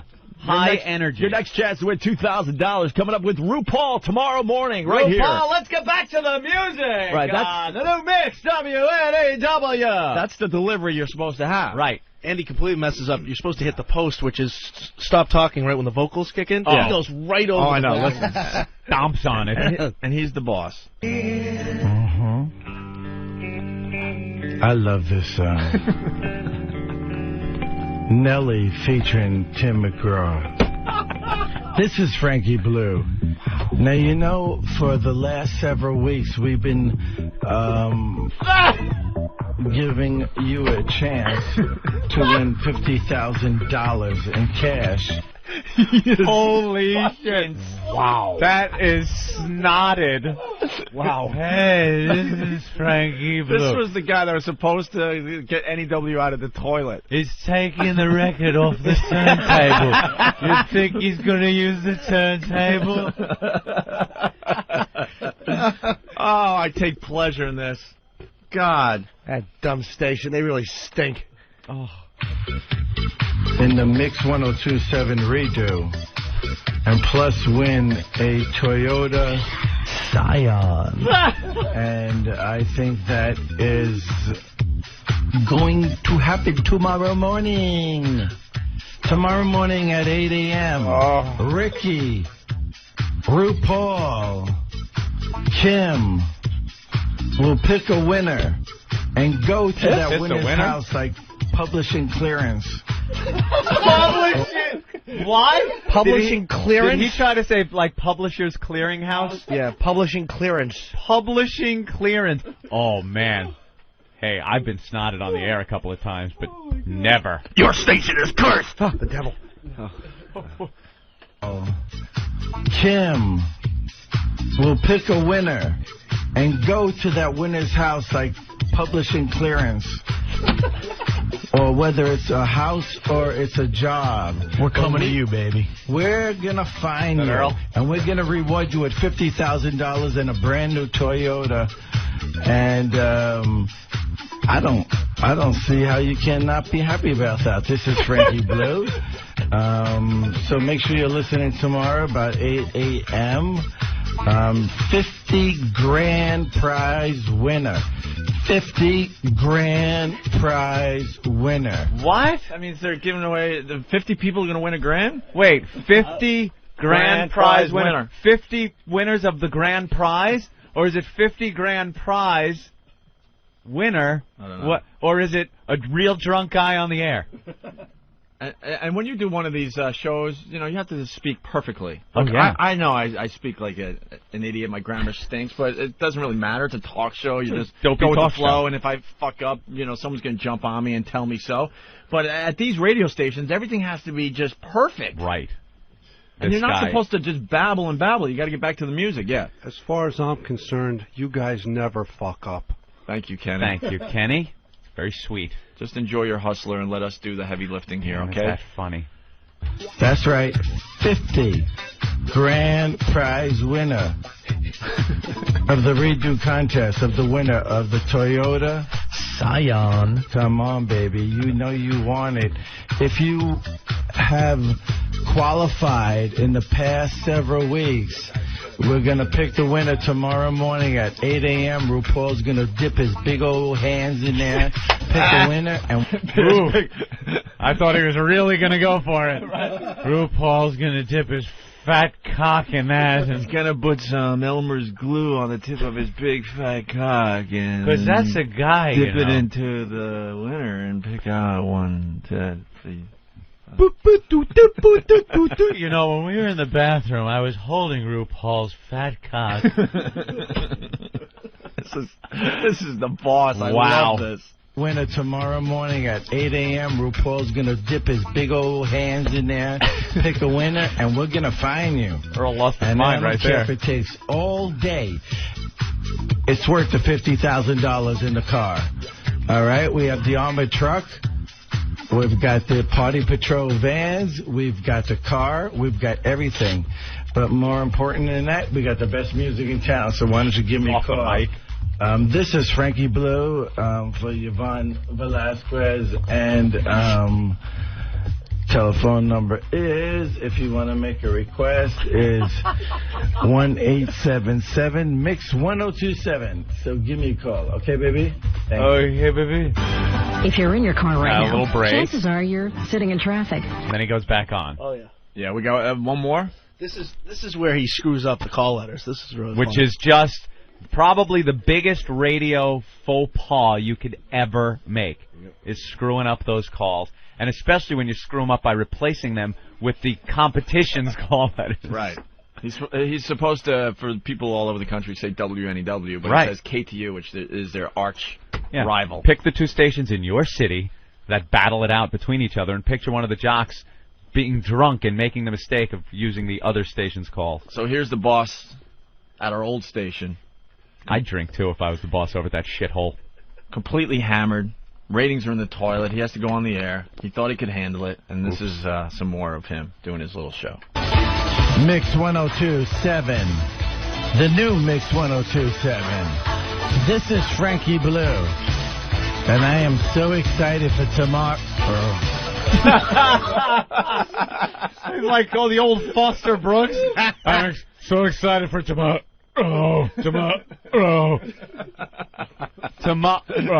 A drunken hiccup comes out of him in mid-word. Nice buzz, man. Wow, that must have been a great Christmas luncheon. Must have been. Luncheon. Well, yeah, what time was this going on? I guess a luncheon. He's on the air at the 7 to 12 shift at night, so the luncheon was probably, noon, 1? Noon to 3, 4 maybe? Yeah. Love the nooners, man. Pounding them during the nooners. Here we go. It's Frankie Blue, and I am so excited for tomorrow. I got Ricky and Rue coming in the morning, putting their hand in the big old barrel and picking out a $50,000 grand prize winner. The winner of the KTU Mix 102 redo. Oh, there it is. Winner of the KTU Mix 10.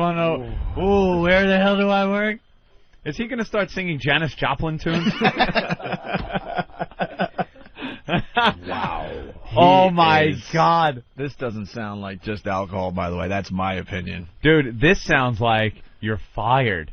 Yeah. This is a firing offense. Yeah, because this is the guy. This is the boss. This isn't some stupid DJ that has a coke problem. That you're trying to, take care of. What? She should be fired for walking off the shift. He's the boss. Dude, he told her to leave, or did she just leave? It just shows you that the old place is still a fucking train wreck. Yeah, it is. It's a dump. Yeah, smart move getting rid of Opie and Anthony. The only thing that was happening over there. Even when you were there, it stunk, except for Ron and Fez. Those guys did okay. Well, us and Ron and guys. Fez, we kept the ship going. Yep. They were making a lot of money off our show and Ron and Fez. They should have backed us. Instead, they got this mess. 2 years later, 2.5 years later, they still have nothing. Some of the most entertaining programming I've ever heard out of that station, though, right here. I would put this guy on the air every day drunk. Every day drunk. I would listen every freaking day. And he's, quote, a legend in New York radio. Wow. A fiery wreck today on our rec cam. Boy, that's a bad one. That is a bad one today. How embarrassed do you think he is this morning, if he's up yet? Oh, my God. When you wake up sober and you'll hear it, you're like, ugh. All hungover, shaking, feeling a little nauseous, your head is pounding, and your phone's ringing. Frankie. Yeah, Frankie, pick up. Pick up. Yeah, I heard your air check last night. Were you stupid, you fucking drunk? Get a call from Infinity yet? You will. Yeah, you will. Take a couple of aspirin and get your ass out of bed, because I'm sure you'll be in a meeting today. Can you say fired? Fired. Yeah, call up Opie and Anthony. They'll give you some pointers on what to do during your time off. You idiot. Yeah, and it's not like nobody's heard this clip. This clip just hasn't been circulating through the radio circles all morning, It's like... Dude, I emailed it to everybody this morning. Frankie, it's your mom. Hi. How you doing? Dr. Phil said when you give something up to replace it with something else, so it was good to see you giving up the NEW call letters and replacing it with the KTU call letters, you stupid fuck. I'm your mother, so I can say that. Come on over, we'll do shots. I love you. Oh, isn't that great? There's just a little more here. I got to hear the KTU. I hear there's a third clip. No, this is it. No, these are all. Rumor clips. has it there's a third clip. Well, I think at this point is when he was removed. After this break, he was removed from the station. Who removed him? The general manager. Oh, that is not good. The GM came in and took him off the air? He's the Mac Daddy at every radio station. Shit. Doesn't go much higher than the GM. Who finished the shift? I would assume they probably just played music. Probably and just played music and Earl pushed the button. That's good when your big boss has to come into the studio and you're supposed to be in charge of all your DJs and tell you to get the fuck off the air. Get off. You had are it. so fired. Go home. Fired. Come out like the manager going to the mound. Just get out. Get out. Do you got the KTU line in there again? Did you rewind it a little? I got to hear him screw up on the calls again. Yeah. He's supposed to say WNEW once again. As winner. The winner of the KTU Mix 102 Redo Contest. And also you win a Toyota Scion. Now what's going to happen is they're going to put their hand in the barrel, they're going to pick out a winner, and then they're going to fight that winner. And that winner will be rewarded with everything. Mix 102.7, Frank. He's stepping all over. He's supposed to be done by the time those lyrics kick in. That is like the most important thing in that type of radio. In that type of radio, man, you got to hit the post. Yeah, like it's called hit the post, right? Exactly. What did he say? We're gonna fuck the winner? That sounded like it. Oh, is that where they thought he cursed? Yeah. I didn't even notice that till we just listened to it. Yoda Scion. Now what's gonna happen is they're gonna pull. They're gonna put their hand in the barrel.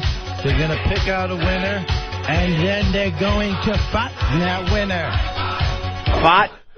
What? What was that? I think he said fuck. They're gonna fuck that winner. I think he was gonna say fuck it and was able to stop just in time. Fight that winner. What? That's not a word. Hand in the barrel. They're going to pick out a winner, and then they're going to fight that winner. And that winner will be rewarded with everything. Mix 102.7, Frankie Blue. What's happening? Tries to have the cool little thing like he's out. Like, yeah, I meant to step all over the vocals. Frankie Blue, what's happening, baby? All I know is the FCC should hear about that. Ooh, and they're going to fuck that winner. At least you guys never said that. Huh?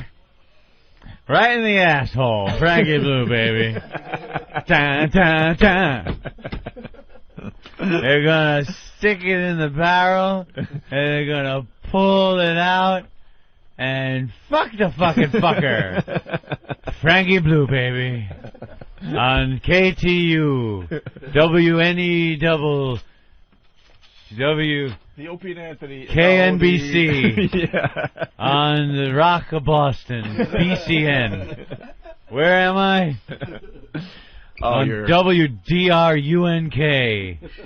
Well, this story is developing, but I do believe he's fired. Fired. How long has he been there? Not too long, man. He was supposed to be the big hire that was going to turn around that crap hole. That was it. He was going to be the guy. That's the Turnpike, that big fire. Jersey Turnpike. You know what that's got to be doing to traffic? Oh, boy. Oh, boy. We have audio Ridgefield. of the general manager coming in to Frankie Blue. You're fired. Do you have the audio of Frankie Blue after he was fired? If I may. A little more. All right, I'll. Yeah. You're fired. Wow, you had to tell him twice. And trying to console him, I guess. It's over, Johnny. Oh. And then Frankie Blue. Okay. We got some Frankie Blue audio here? Yeah. Don't you do it! Oh. Don't you! Oh. I got nowhere else to go! Oh. I got nowhere else to go!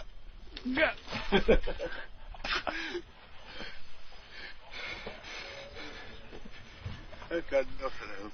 Yeah. I love when it's someone else, man. Oh, it's the best. Oh, it is a treat when it's not us. All right, well, we have to take a break. These guys are getting bored. How about this? Dun, dun, dun, dun, dun. I think we got like a couple more things to get to before the eggnog drinking contest for the MiFi. That's right, baby. How about we start the contest at 8 o'clock so these guys know? 8 o'clock, we'll start the eggnog drinking contest. 8 o'clock, we're starting the contest. So they fuck him. So they got a half hour if they want to, maybe get coffee or something. Yeah. They got a half hour to get there. Let them know, Hawk. That's right, baby. All right? That's okay, baby. Frankie Blue here, baby. We're going to have a winner, and we're going to fuck him, and we're going to... I can play that all morning. Oh, it's classic. Ben, good call, by the way. I wasn't sure if we should go with it I today. love it. I wasn't sure if it was that good, but that's good stuff. It is hilarious. This is the Opie and Anthony show here at Sirius Satellite Radio. That's right, baby. XM 202, the Opie and Anthony Show. Earl, you missed Bernie Getz. Why didn't you come in for Bernie? What's wrong with you? You should have come in for Bernie Getz. I'm sorry, guys. Wouldn't that be great, having Bernie in here with a black gentleman? All I wanted was to get a photo with Earl and Bernie. I thought that would be hilarious. But then people in Earl's community probably would have been very upset with you. You could have staged something where, he's handing you $5 and you're laughing about it. Or you have your hand out like you want it, and he's reaching into his pants, grabbing the gun. Sure. Holding the screwdriver. And then he hears your Black Rock Coalition idea and shoots himself. Earl, how are you? can't hang with a comedian. I'm not going to even try. Where's your headphones, Earl? All right, no big deal. How is it over there at NEW? Quiet. Hey, thanks for that tape, by the way. I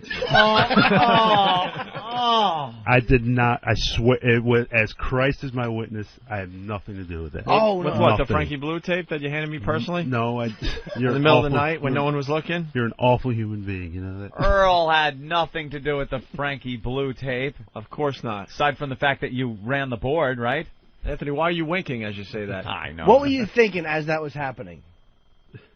It was over. That's all I was thinking. Why didn't you say to him, did you say something like during commercials or something and say, hey, you know, maybe you're a little too intoxicated to be on the air?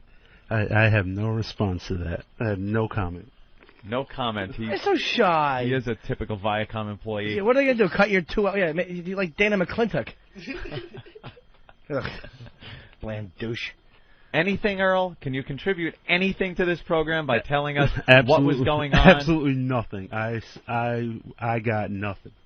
You don't want to talk about it? No. The drunk. Was he indeed drunk? No comment. God, we got more info from Bernie Getz, and he shot 4 guys. Had he been drinking at the Christmas party? Were you at the Christmas party? There was a party earlier, yes. Oh, and was he drinking at that party? I don't know, quite honestly. You don't know. I honestly don't know. No, I think he was popping something. What was the argument about? Opinion, anyway, between him and the. That I don't know. I swear to God, I don't know. Did she walk out crying? I don't know that either. What do you mean? You'll do tell you us know off anything? air? No, I don't. I'm being honest. I don't know anything. I'm telling you. Isolate that. I'm being honest. I don't know anything. Nothing. No. Don't know what the argument was about. No, I have no idea what happened. Okay, you were in there. You were working the board. Who finally took him off the air? I think he actually pulled himself. Now stop. No. You're not being honest. No, I am being honest. Why did he pull himself? One minute he was there, 1 minute he was gone. And that's all I know. No one came in during that time? No. It's not what we heard. Did you ask Bernie for $5? No? No. Why did you come in and meet Bernie Getz? Do you have a personal problem with Bernie because no, he's I don't. 4 black guys? No, I don't. Honestly, I think 4 potential audience members of the Black Rock Coalition program. No, honestly, my feelings on Bernie then were the same as they were. You know what? If they tried to rob him, they got what was coming to them. All right. Earl's taking a stand. I'll say he What is. a controversial stand he's taking. That's right. All right, Won't Earl. give us any information what happened with Frankie. Earl, another great appearance. Thank you. Earl, great. I heard Earl treated Opie finally to lunch or dinner. Was it? What was it? Not really. And Earl finally fessed up. What'd you treat him to, Earl? I didn't treat anybody. You took Ope to dinner, didn't you? No. When I didn't have money, I was telling these guys. So you had to I coughed up some. I always offer money. Always. Always. The prostitutes, maybe. Always. Yes. I've never seen you offer money I at any of the dinners. It's usually everyone else digging in or someone pulling out a credit card. I always put money on the Ben table. told me you had a burger and a bunch of sodas one day and just paid for the burger without the tax or any of the sodas. No, that's not. I always overpay. No, you always not. Come on. I'm not. Look Okay. at him. He's Goodbye, looking everybody. Goodbye, everybody. Oh, wait, Earl. Earl. Come on, Earl. He's leaving. He's black and Jewish. Come on, Earl. Sammy Davis. I can't believe he walked out. I can. He has a good jawline, though. That was a fast appearance for Earl. I'll say. He actually left the studio. Goodbye. He's got his head down and everything. Bye-bye. I'm not coming in. Goodbye. They're practicing being cruel and unusual. The Opie and Anthony Show. Here's Opie and Anthony when they aren't stinking. Ooh, who took their shoes off? It's a little stinky in here. The worst of Opie and Anthony. He's our old friend, Triple H. Yes. It's been a while, and it was very funny. Time to play the game. Time to play the game. Jesus Christ, you're even bigger now. What the fuck? Yeah. Triple H has entered the studio. What's up, guys? And what I was trying to say before the music kicked in, it was really funny because Master Poe was telling you where to sit. Right. And I'm like, no one tells Triple H where to sit. You know what's funny about this whole place is you walk in here, right? So it's this beautiful building, old school, beautiful building. You walk in here, you get up, the hallway's real nice. You walk in the door, it's like walking into a Hell's Angels, militant group up front. But you walk in, the guy's like, hey, how you doing? Hey, you want some hot chocolate? We got a great hot chocolate machine. The mini marshmallows, cookies, anything like that. Can I get you something? You know? That's what you get. Yeah. I think Master Poe is finally starstruck. Really? Yeah, I do believe he was starstruck by Triple H, definitely. Yeah. He's our security guy, and he's, I don't know, quadruple black belt. Well, you guys need security. Like, was the FCC going to come up here? And well, not the FCC. We really don't know why. I know you guys don't have that anymore, but they might want to come up here and it. just fight you guys now or something. We signed with XM Satellite Radio. I'm sure you know what happened to us with the Sex of St. Pat's and all that. And they're not really telling us why there's a lot of security around here. Yeah. We don't know. We don't know what kind of few threats. They might have gotten some threats in Washington or something, because we have bulletproof glass. We have this Master Poe guy that's in this. He's pretty much a killer. He's got one of those panic rooms. You push the button, this opens up. You guys hide in the back. Yeah, we run in and hide in our armored room like a couple of faggots.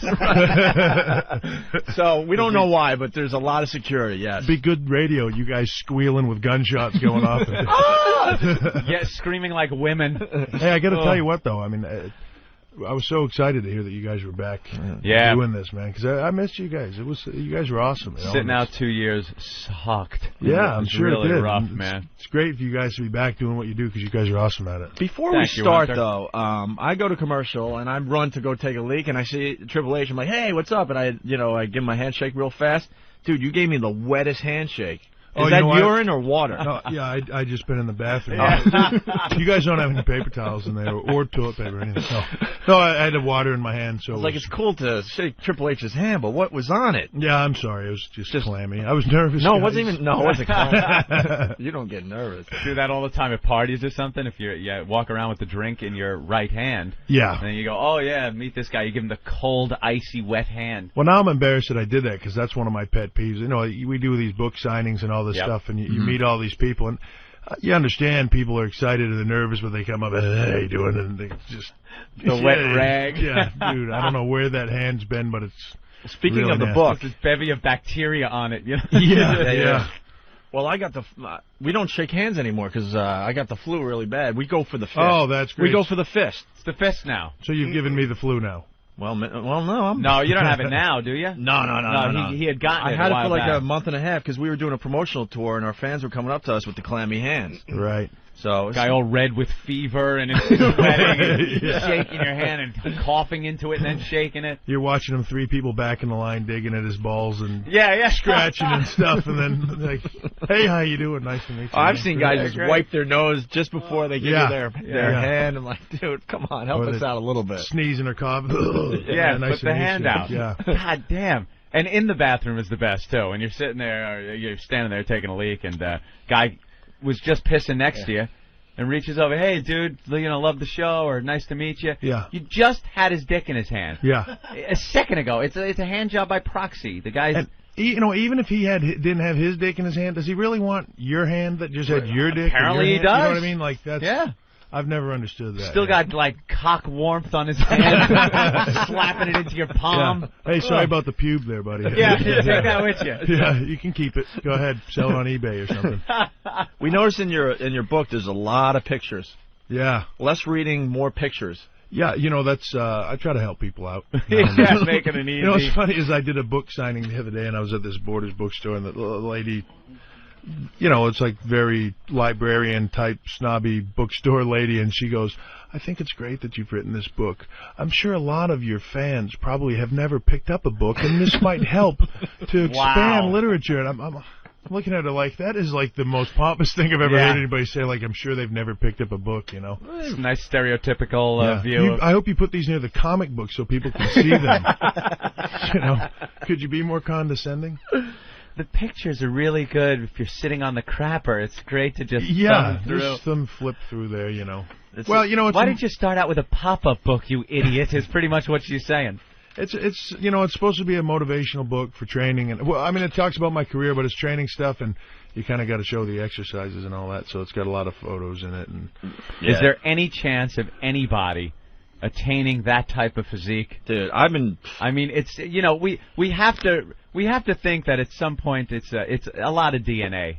It's a lot having to do with You know DNA. what, though? I mean, when I started, I was 14 years old. I just did another show earlier today, the WB Morning Show, and when I was there were these 14-year-old kids there, and I was thinking, God, that was me.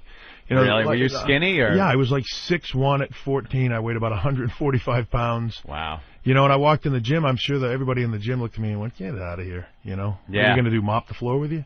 But I hung out. I just wasn't going to go away, I hung out, and those guys ended up, I was kind of like the gym mascot, I think, they just took me under their wing and pointed me in the right direction. That's kind of why I wrote the book, really. I think I just want to, if there's some kid out there that's thinking about going to the gym and wants to get in shape, but he doesn't know how to do it and doesn't have anybody telling him, maybe he picks that up and gets him going in the right direction, Getting sand kicked in his face at the beach. Yeah. That old gag. Yeah. Or, could bulk up and kick some ass. Yeah, although nowadays at 14, too, he's probably hot because he can't get laid or something, So he just wants to get some action and thinks like, God, I better get in the gym, Jim, you were going to read his book, right?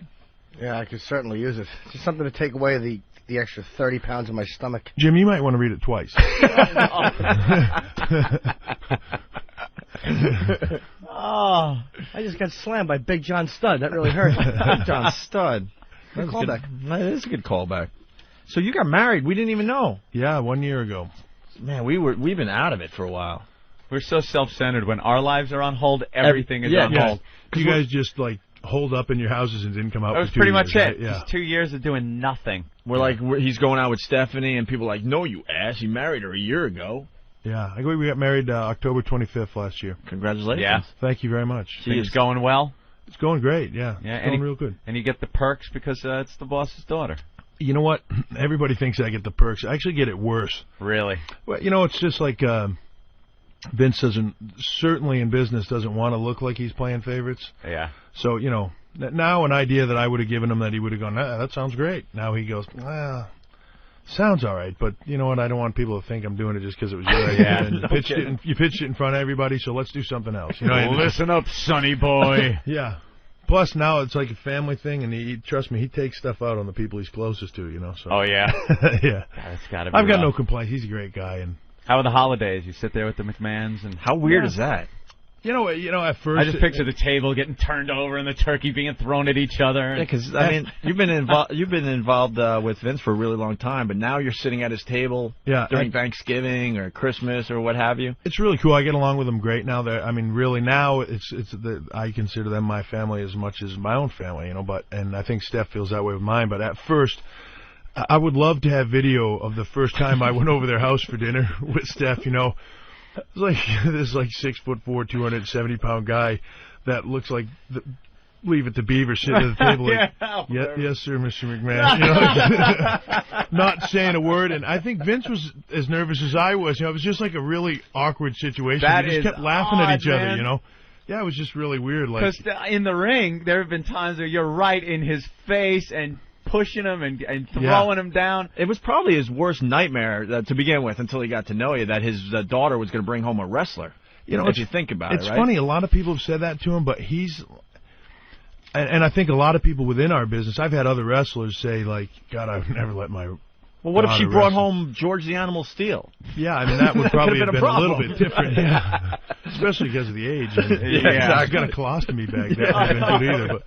But at first I think everybody thought that, but Vince is so he loves the business so much, and he thinks that everything is so cool about it. I think as long as it was the right guy, he wouldn't have cared what the guy did, as long as it was the right guy. And luckily, he and I, before I even ever met Steph, he and I had a really good working relationship and a lot of respect for each other. In that sense, we got along really good.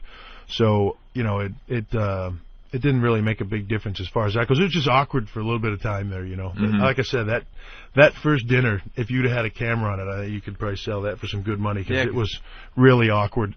No matter how much you know each other in business, it's a brand new situation, so it's got to be a little awkward. Ooh. Yeah, but now it's. What are you going to get him for Christmas? He's like the ultimate guy that has everything but uses nothing. Mm-hmm. He is the simplest guy. Yeah, he just doesn't use anything. He is not technologically advanced. Unless his electric shaver breaks, there's absolutely nothing to get him. So it's, I mean, I don't know. It's like, I get him wrist straps for the gym or something like that. Yeah. Like the only thing that's the only things he does is he's still a workout animal. That guy. Wrestling and goes to the gym. Yeah, Yeah. I mean, he's going to be 60 years old this year. I got to tell you, so huge. we can't fake it. I haven't watched wrestling in a while. I mean, and Anthony and I were into it for like hardcore. I don't know what happened. When we fell off the air, like I said, we just kind of fell out of everything. Well, I know you guys couldn't pay a cable bill. Yeah. And then, Well, they were still paying us, thank God, but yeah, I don't know.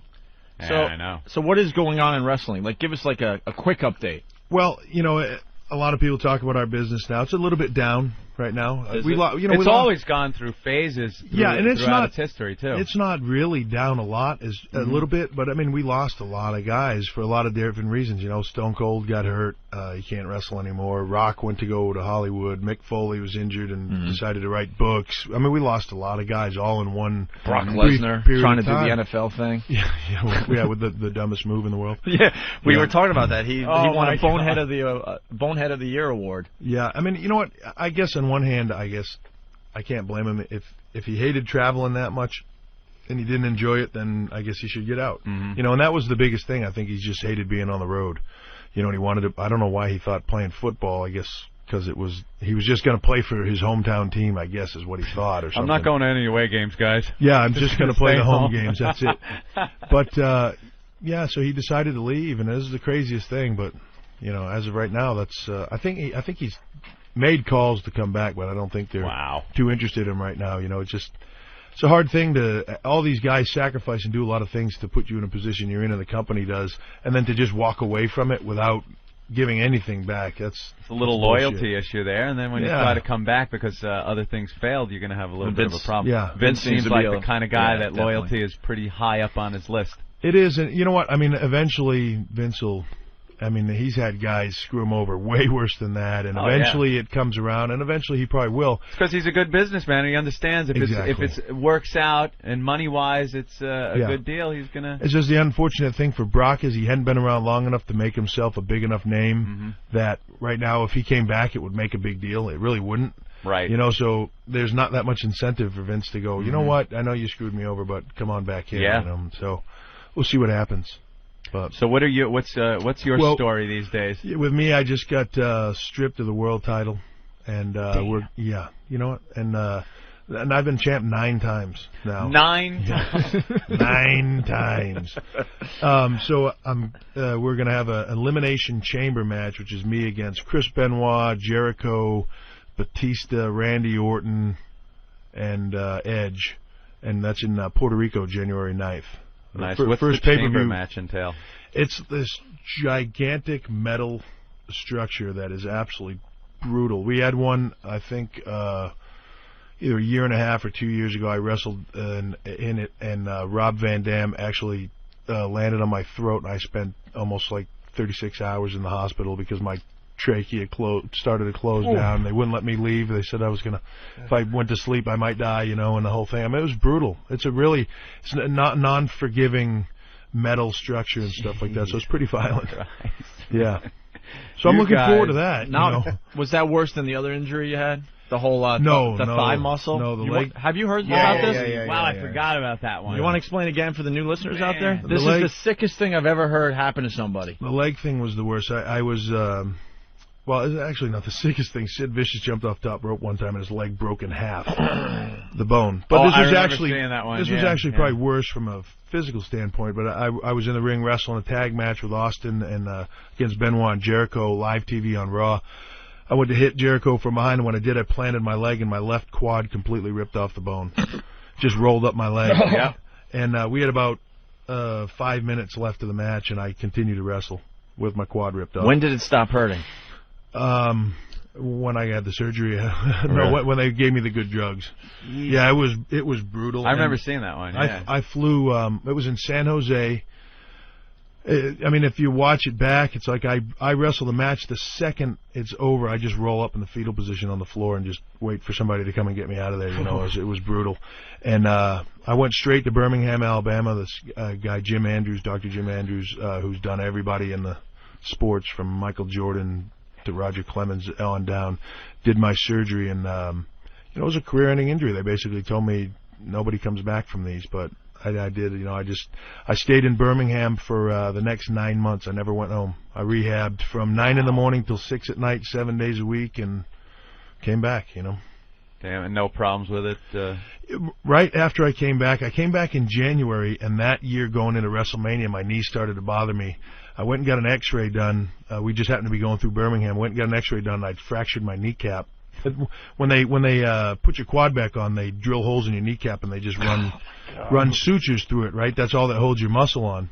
And my kneecap had cracked, and then I couldn't take time off because we were going into WrestleMania, so I just kept taping it up and wrestled like that. After WrestleMania, it was really bothering me. I went and got it checked again, and the corner of my kneecap just broke off and had floated over into the side and is lodged in a bunch of tendon. And, you know, he just said, well, it'll hurt for a while until it heals up, but just we don't want to go in and cut it out because it's in the scar tissue that is now my tendon, you know. So he said, we'll just leave it there unless it starts cutting through something. We'll just keep an eye on it, and I've been wrestling with it that way since. So that's fine. Yeah, I don't, you know, it's just I just got this big lump on the side of my knee where formed a pearl in there to try to yeah, round it off a little bit. Eventually, I'll have it taken out and carve an ashtray out of it or something. Yeah, sure. Yeah. Why not? Kneecap ashtray. Yeah. God damn, you guys, you know. Over the years, you've gotten so much more intense with the moves and everything. Yeah. I think that has a lot to do with the injuries that you see, and why maybe a few years back a lot of the guys got out of the business all in one clip like that. Yeah. Because, like I said, I haven't seen it in a while, but you guys were starting to do some stuff that was just. I'd watch and go, now they've completely lost their mind. This is stuff that will kill you. Yeah, we've tried to tone it back some and get back to the actual storytelling and wrestling right. stuff. And we've been pretty successful at that, so it's helped some. But I think that's, you know, the injury rate is so high in our business because of that. We kept pushing the envelope and all that stuff. And you know, eventually something's got to break. Unfortunately, it's your body, you know what I mean? But, I mean, when I was down there in Birmingham, I mean, Andrews does, like I said, everybody. He does a lot of football players and stuff. And he would always put wrestlers over. I mean, he's done a lot of guys in our business, too. And he would always put us over as just saying, like, I don't know how you guys do what you do. Because he said, you guys come in here 10 times more beat up than anybody from any other sport, but you're never complaining about it. He said, you know, football players get 1/10 that injury, and you know they want to take a year off or whatever, and you know, our guys don't do that. You know, it's just the way we're ingrained in the business. You know, back out on the road, traveling more than any other sport. Yeah. How much longer you think you're going to do it? Well, with the movie out now, we're going to seg into that because now you're becoming a big movie star. Well, I wouldn't say big yet, but you're getting there, bro. You know, I don't want to leave wrestling, and that's what I keep telling everybody is I still want top of my resume to say wrestler, and I still want to do this as long as I can. You only get wrestling's what I love, and you only get a brief window to do what you love doing, you know. But the movie thing is picking up, and that's definitely an interest to me. And but I think that there's a way to do that and be able to do both. You know, go for 2-3 months, make a film, come back to wrestling for 6-10 months, whatever it takes, and then make the next one that comes along. But it's a great position to be in because I've got a gig that I love, so I can be really selective about what I do. I don't have to just take the next script that comes along. I can be really selective about what I do. You know? The Rock doesn't wrestle anymore at all, right? He really just comes in, you know, a show here or there. If we're in his hometown or something, he wants to get some TV coverage. Does his thing. He just comes out and, you know, runs his mouth or something like that, smacks somebody around and leaves, you know. He'll probably be around soon. WrestleMania's coming up. He'll probably want to do that gig, you know. So he'll start coming around soon or something like that. It's funny that as soon as WrestleMania comes, all the guys come out of the woodworks. Oh, hey, how you been? That's the big show. Yeah. Mike on Long Island, what's up? Hey, what's up, guys? Talking to Triple H. Yes, I know. Triple H, big, huge fan. Been a fan of you for a long time. Just admire of your work. Thanks, man. Sorry to see that you lost the title. Just want to tell you a little bit about the movie. I saw the movie. I thought you were awesome in it, man. Great acting debut. Thank you. Maybe you could tell the fans a little bit about it. What was that? Maybe you could tell the fans a little bit about it. Tell us what it's about. Yeah, I haven't seen the movie yet. Yeah, it's it's the third in the Blade series. Which, love the Blade movies. Yeah, they're great. I was a big fan of them too, I was thrilled when they came with me to me with this script. You know, it was just because I liked the first two so much. But this one's a bit different. Wesley Snipes is in it, still hunting the vampires, but there's another group that's with him called the Night Stalkers, which is Jessica Biel and Ryan Reynolds, and Parker Posey's also in it. And I play a vampire, and you know we're trying to end the human race, and Blade and the Night Stalkers are trying to save it, and That's the gist of it. I saw a clip, I think it was Ryan Reynolds, that you picked up and just slam into the ground, and I was like, that could not possibly be him. That was the only... I'll tell you what, he's a tough guy. Yeah. And he's a comedian and all that stuff, but he gained 20 pounds for that role, and the only thing he didn't do was that one slam. But yeah, the rest... I looked and went, there's no way another human being that isn't trained for this. Yeah, I did it to the stunt guy twice, and he was pretty fucked up. I bet. Yeah. Yeah. But that's the only thing Ryan didn't do. The rest of the time, I mean, I was throwing him. That room was just a concrete room. I must have thrown him across that room 20 times. I would see him at lunch in his trailer with ice bags all over him, laying against the thing, and he'd hobble out after lunch. He'd hobble back to the set, and I'd be like, dude, you all right? You know. He gained that much weight for the role? Because I saw him on one of the movie posters, and I didn't even recognize him. Yeah, he trained for like 6 months. He was, really? He was ripped. He looked awesome for the film, and so did Jessica too. They both trained for like 6 months for the film, and they were both pretty jacked up. You get to do any sword play? No, I didn't. There was supposed to be a scene with Wesley Snipes and myself where I had a big axe, and he had a sword that we were supposed to fight with, but they ended up... There's a lot of issues with Wesley on the set. And, really? Yeah, they ended up changing the script a lot, and I ended up doing a lot more stuff with Ryan because of it. Was he a little... diva about having an axe swung at him? No, the official statement is that Wesley was Blade the entire time that we were shooting. Gotcha. He was really licensed to be an asshole. Yeah, he was what the Triple H wants to say. No, I've come right out and said he was really cool to the 6'4", 270-pound wrestler that was looking at him. Really cool. Gotcha. Everybody else. He wasn't so cool too. A lot of people had problems with him. The director had problems with a lot of people. That he didn't get along with on set. He was fine to me. He was great with me. I had no problems with him at all. Yeah, he's not going to screw with you. That's for sure. Who the hell's going to screw with Triple H? I think he just didn't know. He's wasn't too sure of the situation, so better be safe than sorry. So everybody has to kind of refer to him as Blade on the set. He's like one of those method things. Some guys do that. Yeah, no. You know what it was is most of the time that I saw him, everybody was so hot at him, nobody referred to him at all. Really? Yeah, he really didn't talk to people much, and there was there was a lot of situations, but the things where people just wanted to talk to him, and he just said, "Save your breath." What an ass. Yeah, it was kind of stiff, but like I said, he was cool with me. He and I got along fine, but a lot of other people that I think you'll hear a lot about it. I think they just. A lot of people didn't want to say too much about it till the movie came out, but I think now people will talk a little more freely about it. Is that like your first real big movie? Or that's my first movie. Yeah, I did a lot. I've done a lot of TV stuff, but that's my first movie role. Yeah. That's cool. Other offers coming in? Yeah, right now, especially with the movie coming out, it did real well this week. It was a number 2, but it was a number 1 action film for the week, and it did real well. So they're. A lot of things are coming in now, a lot of scripts, a lot of people calling. Few wrestlers can make that transition. The Rock obviously has found his audience and niche. I think Roddy Piper was great in them. Remember that one? They Live. Oh, They Live. They Live. That was good. Right. Very good. Yeah, with the glasses. That was great. I'm kind of looking for my Suburban Commando or Mr. Nanny vehicle. Right. Wow. That's funny. That is really funny. I'm looking for the next hot thing that goes direct to video where no one buys it and says, "Okay, he's rotten. I'm just going to hang the scripts on the wall and throw a dart at him, dude." Yeah, I'm looking for the next thing that's available. So you're being careful. Anybody can do a good one, you know what I mean? Right. It's like the chicks. Anybody can do a hot broad. It's There you go. Yeah. It's the real lemon, the real bad, real piece of shit that's hard to wrap yourself around. When you can stink the nation up and theaters worldwide, hey, now you've accomplished something, my friend. Hey, what is up with Hulk Hogan these days?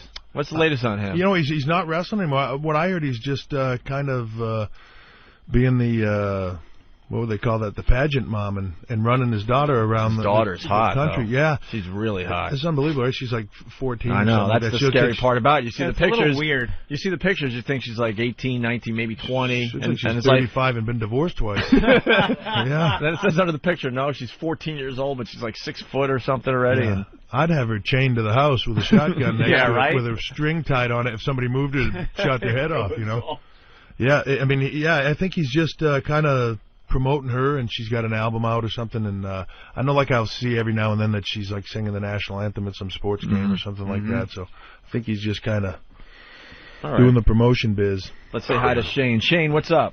Hey guys, how you doing this morning? Good, man. Hey, man. Hey, Triple H. Yeah. Big fan. Question for you: you gonna add the new X-Pac and China porn to your DVD collection? I might Dude, her clit is the size of a little Connor arm. I'll tell you how brave we are, Triple H. I know what he wanted to talk about. I didn't want to mention it to you live. Yeah, no, I mean... we were talking about the China video yesterday, by the way. And Have you seen it? No, but Now we saw stills from We got it? the stills, and I don't know. I mean, we've had China on the show a bunch of times. She's a really, really cool person, and I just feel kind of sorry for her in a way. You know what? It's We're talking about China made a porn tape with her. They don't go out anymore, right? X-Pac? You know, what day is it? Because I don't know. Really? It depends. You know, One of those relationships. You used to be friends with X-Pac, right? I still am. Oh, you okay. know, they both have some demons in their lives. You know what I mean? And I've they've been off and on, but he's still a friend of mine. He called me 6 months ago or so, and I tried to help him out.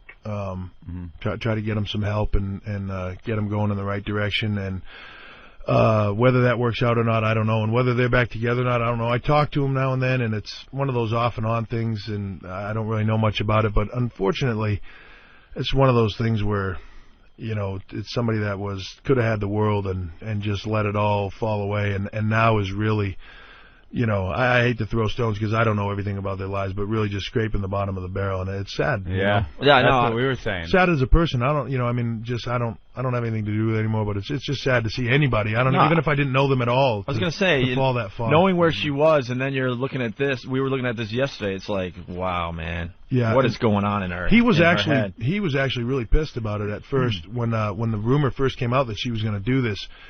It was one right in the middle when so I was no one stole the helping him tape. out. They did this on their own. I believe, as far as I know, she sold it to the people that did the Paris Hilton video. Yeah, exactly. One night in China. Yeah, and he was actually really pissed about it at first, and then in true guy fashion, he said, "Well, I know the tape she's talking about, and well, at least my hose looks big." That's all guys care about. Yeah, that's what he cared about. As long as if it's going out nationwide, as long as it was a good angle, I'm okay with it. As long as I wasn't filmed after getting out of the ocean, it's fine. Yeah, it was man. a warm day. I had good fluff going on. And, you know. What was the situation with China leaving WWE? Because I think there was actually some people talking the blame put on like you. Yeah, well, you know, that's the thing is she and I were apart. And then I started seeing Steph, and that was an issue. But prior to... Which was a huge upgrade, by the way. Yeah. We love Steph. Yeah, she's the best. She actually is. I mean, I love her to death. But, she you know, she just... It's one of those things that sometimes when the more success people get, and it just starts to become all about them, and, you know, she got more and more miserable and more bitter. I used to say that to her all the time. When I met you, you were selling beepers, and you were the happiest person I knew. Now you've got everything you ever wanted, and you're miserable 24/7. You know, and it just she was at a time she was negotiating with Vince, and she just wanted so much stuff. I mean, I know the things that she wanted, and see, she had the benefit of knowing what I had in my deal. You know, there was only a couple of guys that had certain deals in the company, and she wanted that deal, but only better. And you must have been on fire. You were on fire at the time. Yeah, I mean, I was. Yeah, I mean, it was me rocking Austin. Yep. You know, I mean, that was the deal. And you know, they just said to her, "That's absolutely ridiculous." You know, and she blew her own deal with Vince, and she can spin it any way she wants and try to blame it on anything she wants. She blew her own deal with Vince. They were more than willing to give her a hell of a contract, let her just work TVs, and push her in Hollywood. More than willing to do that. And she just. She just let the whole thing go away, and I think what she thought is, I don't need you. You know what I mean? I don't need you. She thought at the time, you know, that she had some talks with some people, I believe, about Terminator 3 at the time, and about Wonder Woman, and all this stuff, and she blew all of that. And I mean, it's just a downward spiral. And now, you know, obviously, if you're putting out a porno video, a home porno video of yourself. Not to knock anybody that does that, but if you've been to those heights and then now you're putting out a home porn movie to make some cash on the side. That's exactly why we were sad yesterday. A little reflection. And what's going on with her clit? Jesus. Yeah, dude, I don't know. No, I'm dead serious. Jim thinks it's the hottest thing ever. Hottest thing ever. I like that. It's a little too big. It looks like I don't know. Looks lovely. It's like a thumb. It's like Christ. There's something going on there. It makes me a little nervous, but you know, Jim loves it. He thinks it's the best when they're nice and puffy and big like that. My thing. We all have our thing. That's my thing. Hey, you got to have your thing going. Yeah. You know what I mean? Makes me You could happy. be into some weirder stuff than that. I'm amazed how many people leave wrestling think they're going to be just absolutely huge without Vince, and then it just never happens. It's unbelievable. Over and over again. It's unbelievable. And you know what? The weird thing is, and I don't mean to say this in like a knocking fashion, but it happens to the women more than it happens to the guy. I've seen it happen to more What's women. her name? I forgot her name. Sable. Thank you. Oh, yeah. wow. She thought Sunny. Yeah. Sable. China. I mean, They think they're bigger than the wrestling. yeah, they get to a certain point, and it's like the fall off the cliff point is Playboy. Right. It's right. It's like they get the offer or they do Playboy, and then the next day they're like, "And you're going to do what for me, Yeah, Mr. McMahon?" screw you. I'm- you know how many yeah. offers I've had last night over the phone? You know, and it's like the second they don't even get it because the second they get off the TV, the phone stops ringing. Right. You know, oh wait, Vince is not behind you with the promotional vehicle anymore. You're not getting seen by 20 million people That's a week it. anymore. I'm sorry. Who are you again? Yeah, You that's know? why the people are calling you in the first place is because of the forum you have in front of that many people Yeah. on the wrestling. And also, it's pretty much your identity. Sure. You can't use China No. anymore, and No. no one cares who Joni is. Exactly. And you got to realize that's where your fame is coming She from. fought Joey Buttafuoco.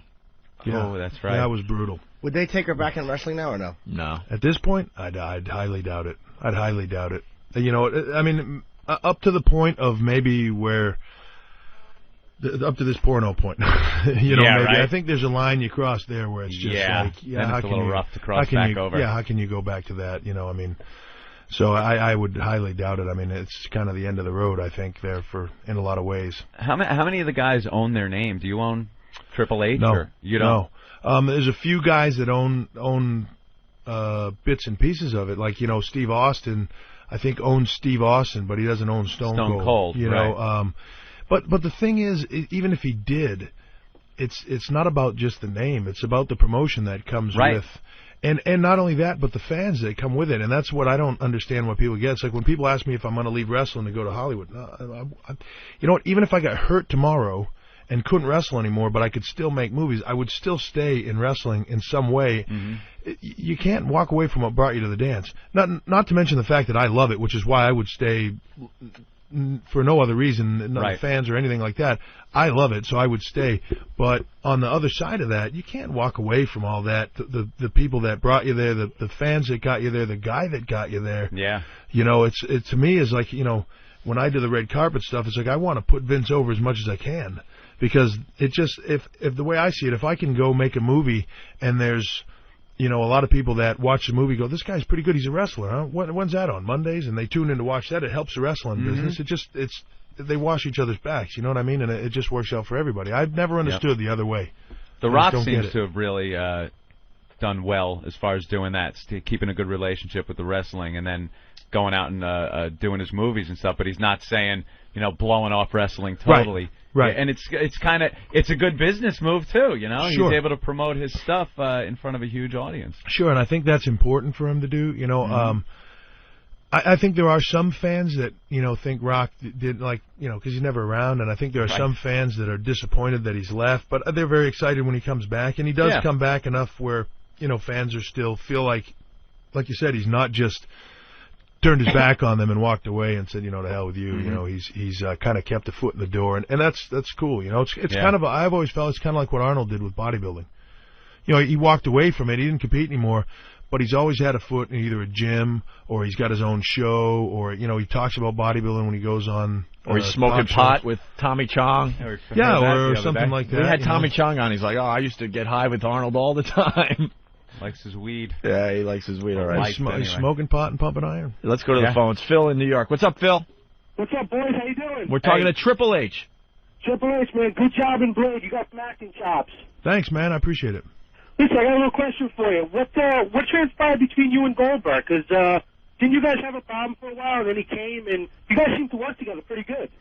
Yeah, you know, it was really, I think, just a misunderstanding. I think Bill, you know, he's a good guy, but he's kind of a hothead, I think. And you know, he read some stuff on an internet, and I don't know whether it was stuff I actually said, but it very well could have been or not have been. I've never hidden the fact, and I've said it to Bill that he's not a great wrestler. He's had a hell of an image and all that stuff, but he wasn't necessarily a great wrestler technically, And he read some stuff, pissed him off. But the stupid thing that he did was, and this is because he's a hothead, is we were at a toy fair together in I think New York City.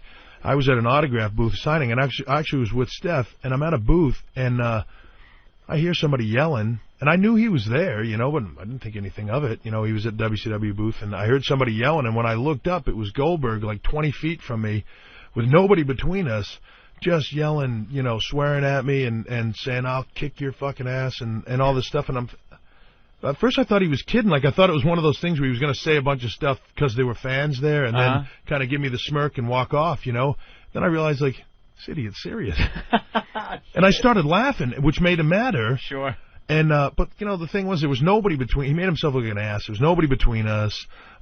It was, and I laughed at him, and he got more agitated and threw a big fit and then took off through the crowd. He didn't spear you? No, he didn't. He didn't spear me.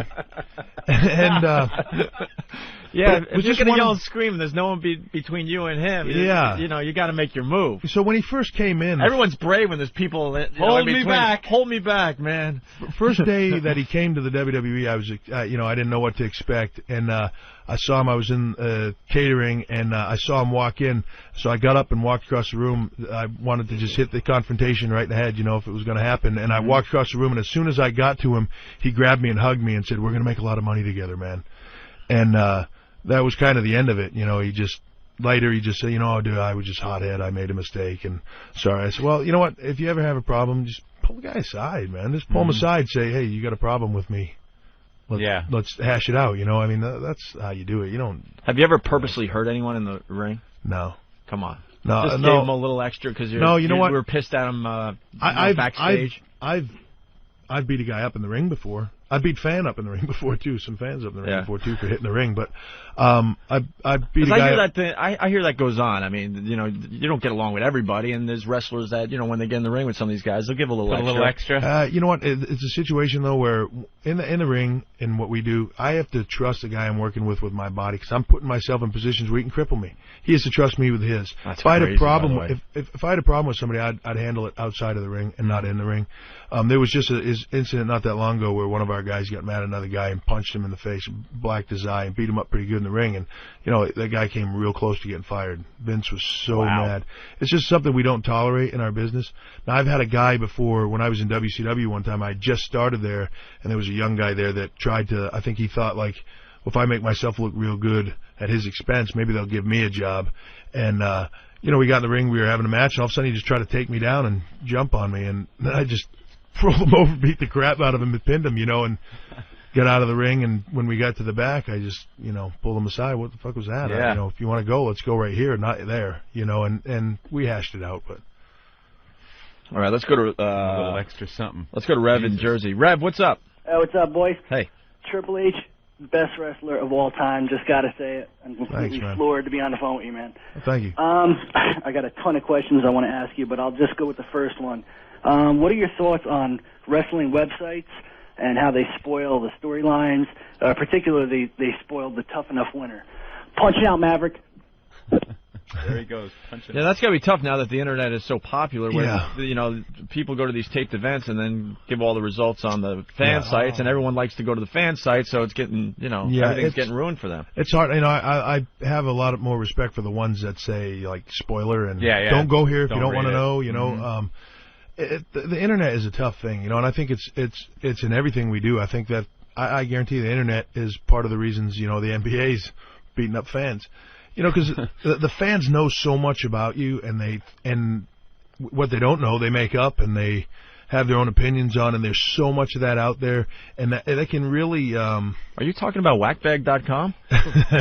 we got the fan sites and the message boards that they think they know everything about us. Yeah, it's the same in every business, and everybody knows everything about us, and everybody has their opinions and stuff, and it's all a joke. It's these people that don't even have. It's a 12-year-old kid in Podunk, or some guy that wished he was a wrestler and he's mad because he wasn't, or thinks he has a friend that knows this guy that's cousin's brother's uncle was in the office one day, and I mean, it's just ridiculous, and it's a shame. And unfortunately, what we do in our business, there's a lot of it's a lot of impact and surprise stuff, like things that you're not expecting. And when we do things, it's like now at arenas we're having to like be careful, like.